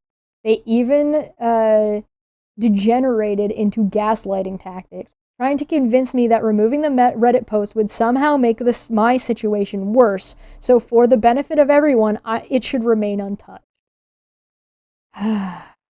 Getting PTSD flashback. Thank God mine didn't last this long. They were unwavering in their instance that the gag order was the only resolution possible, making it clear Marty had painted himself into a corner with no way out. Attempting to remove the Reddit post myself, I'd had enough. I grew tired of having the respect I afforded Marty and his employer with attempts to resolve the dispute privately, yet turned into a giant waste of time, effort, and money. The Reddit post had been up for 15 months, and attempts to resolve the dispute with Marty had gotten me nowhere. With my patience stretched to the absolute limit, I decided to take steps to remove the Reddit post myself. Reddit moderator. I reached out to one of the Doom moderators. We made contact and arranged a call via Discord. The moderator introduced himself and spoke about his love for the Doom franchise and its fanbase. Along with the R Doom subreddit, he told me that he also moderated the official Doom Discord. I told him how Marty's Reddit post had affected me deeply, both professionally and personally. It was a source of ongoing stress and harm, and I asked if he'd considered removing it. Much to my relief, he instantly took it down. But within 12 hours, the post was reinstated. The moderator blocked me on Discord and didn't reply to my emails. A few days later, Marty's lawyer contacted me and said removing the Reddit post had greatly offended him. He was furious and made it clear in the strongest term that an amicable resolution would be impossible. It was already impossible, you fucking assholes. The purpose for the statement. Marty Stratton, had put... I don't care about getting this fucking guy's name right. Mark Dipshit had put me in a position where the only step I could take to repair my reputation is with public response.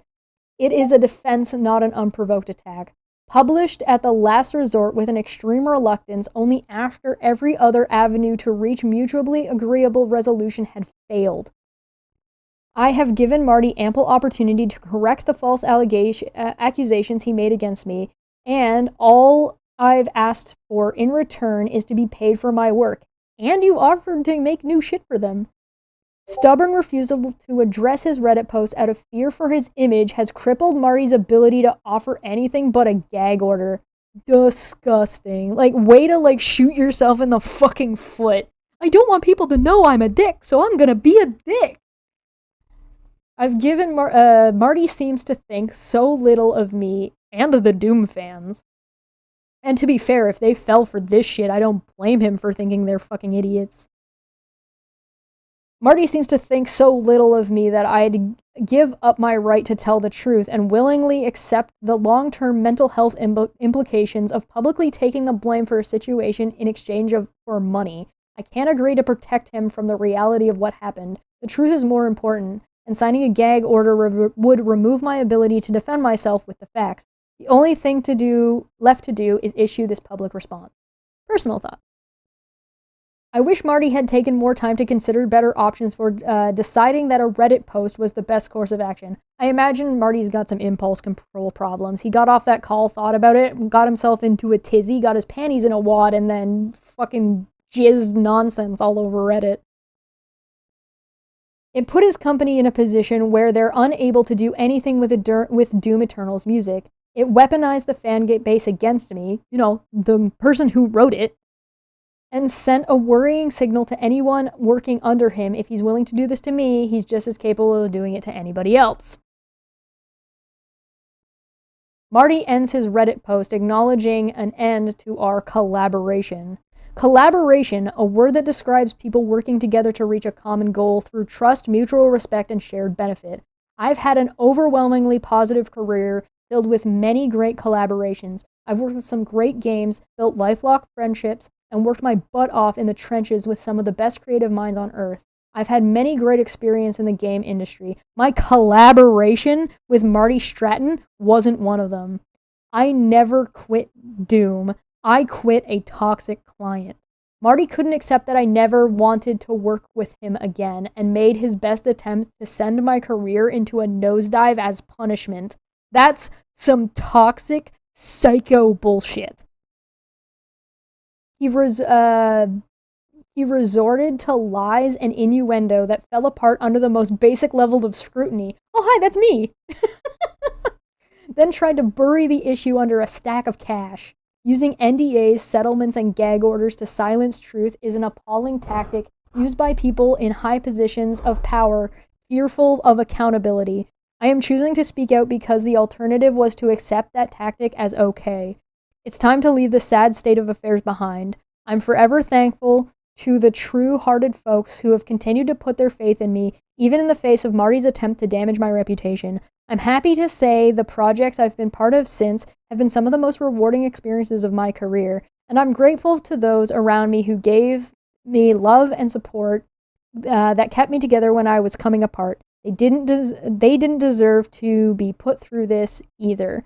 I'm looking forward to the future and all the great stuff around the corner. Signed, Mick Gordon. Factual rebuttal of claims OTS. One, Doom Eternal was poorly managed from the outset. The album was announced with we already read through all of this. This is just like a TLDR of everything that we read, but we went through the whole thing because we're badasses. But yeah, there's a whole other chunk at the bottom here that's basically like, here's the too long didn't read, so it doesn't have like his opinions and feelings on the matter written in. This is just like the point form thing. So, summary of facts.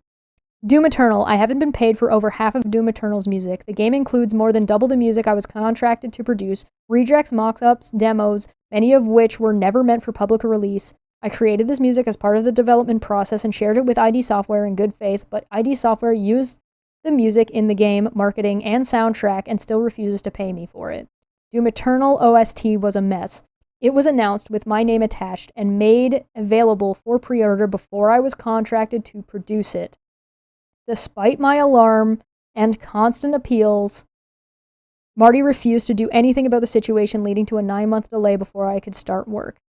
This is like a TLDR after a TLDR, and then we're going to get another TLDR. After 7 months of inaction, I reported my concerns to Bethesda. Bethesda and I negotiated the Doom Eternal OST directly without Marty's involvement. I received the contract on March 18th, 2020, just 48 hours before Doom Eternal was released. The delay was announced a week earlier before I was under contract. The deadline was April 16th, 29 days later, and the contract stipulated ID Software had complete creative control and would acquire access to all of my source material. Marty withheld crucial details from me until 13 days before my deadline, such as potential legal trouble they faced for taking pre-orders before it was under contract, details about their internally produced OST, and alternative edited from my in-game score, which they'd worked on for at least 6 months without my knowledge or involvement. I didn't approve their release. In the days leading up to April 16th, Marty cut me out of the process and decided to release their alternative version instead, reducing my direct contributions to filler.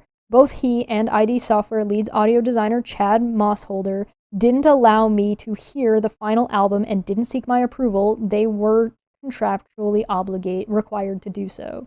OST release. Their poor quality release immediately drew criticism and worried Marty personally asked me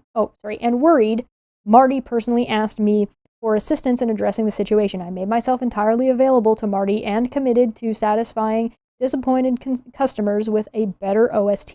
Marty made it clear that he wanted me involved, saying he wanted positive outcome and had no ill intentions and wanted to resolve the issue professionally.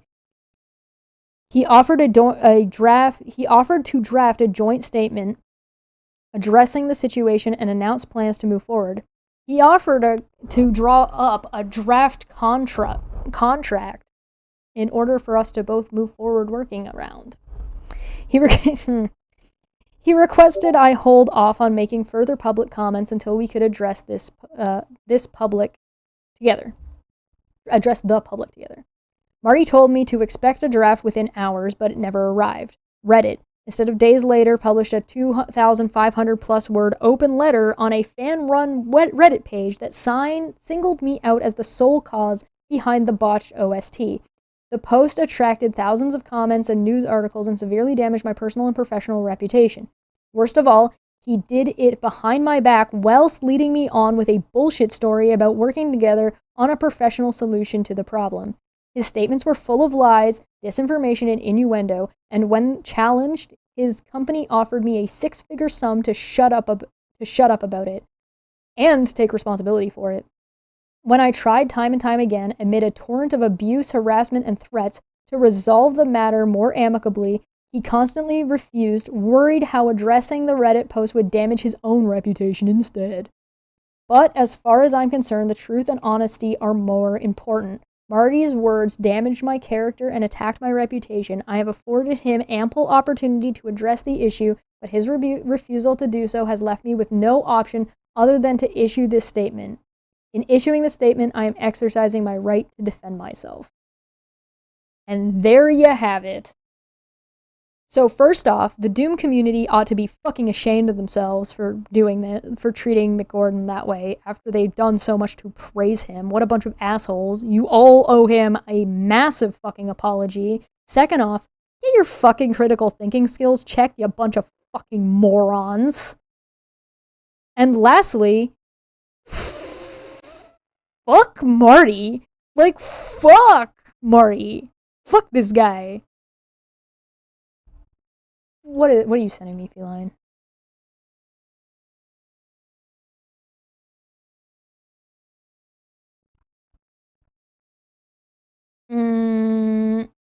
Yeah. The best thing Microsoft could do about this is to fire Marty. Like, that is the only real recourse they have. And Bethesda needs to pay Mick. And Bethesda, you get no fucking outs on this. You had ample time to fix this shit too. You should have dealt with this when it was going on, and your lack of doing so is problematic, and at best. Feline, you want to DM me that link just so I can click it easier? I can't really click it in here because it's just it's gonna do it in the side chat. I can't open it in new tab. Oh, here we go. There we go. Never mind, I got it. Never mind, I got it. At McGordon, having read your piece, it's despicable what they have done to you. I have deep respect for the courage it took for you to publish this. Publish it, and I'm here to support you. Yeah, absolutely. I 100% agree. And yeah, send his. Remember that supporting someone doesn't mean attacking somebody else. Attacking Mick, and particularly attacking him directly or threatening him or anything, will not be productive, won't help, and will just make the matter worse for Mick. So don't attack Marty. But if you want to support Mick, go and support Mick. Go and give him positive stuff. Go and encourage him and buy his stuff and look at his stuff and like buy things that he's working on. At least he has a shred of fucking integrity, unlike fucking Marty, who needs to fucking eat dirt. What an asshole. Fuck you, dude. I'm not gonna threaten you, I'm not gonna send people after you, I'm not gonna harass you, but I'm gonna tell you to go fuck yourself. Out of a cannon? Yeah, why not? Why not both?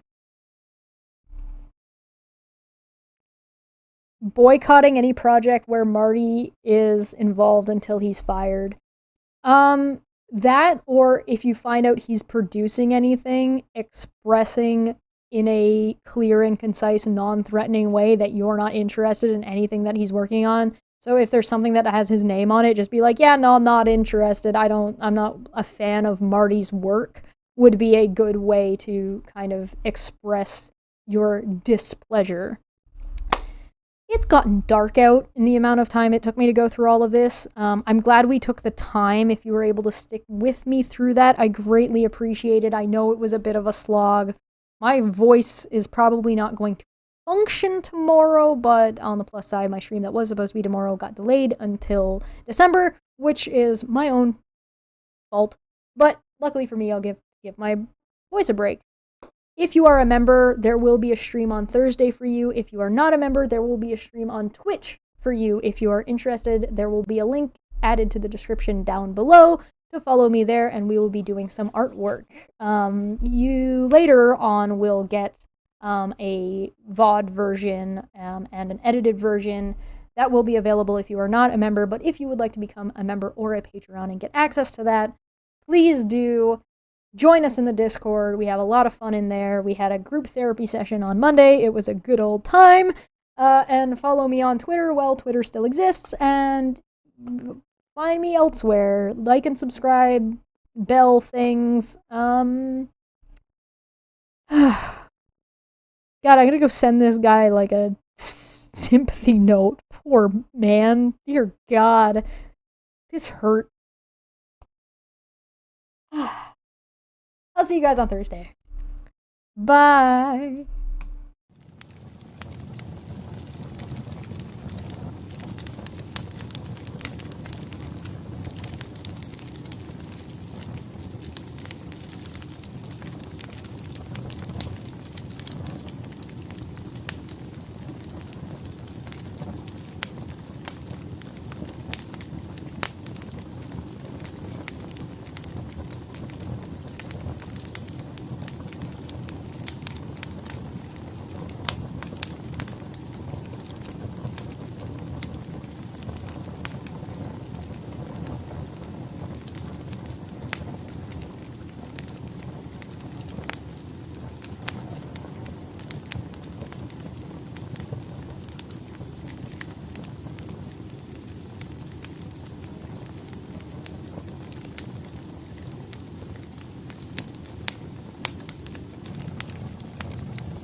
Oh yeah, also don't forget there's like a shop where you can get merch. if you want. Links in the description.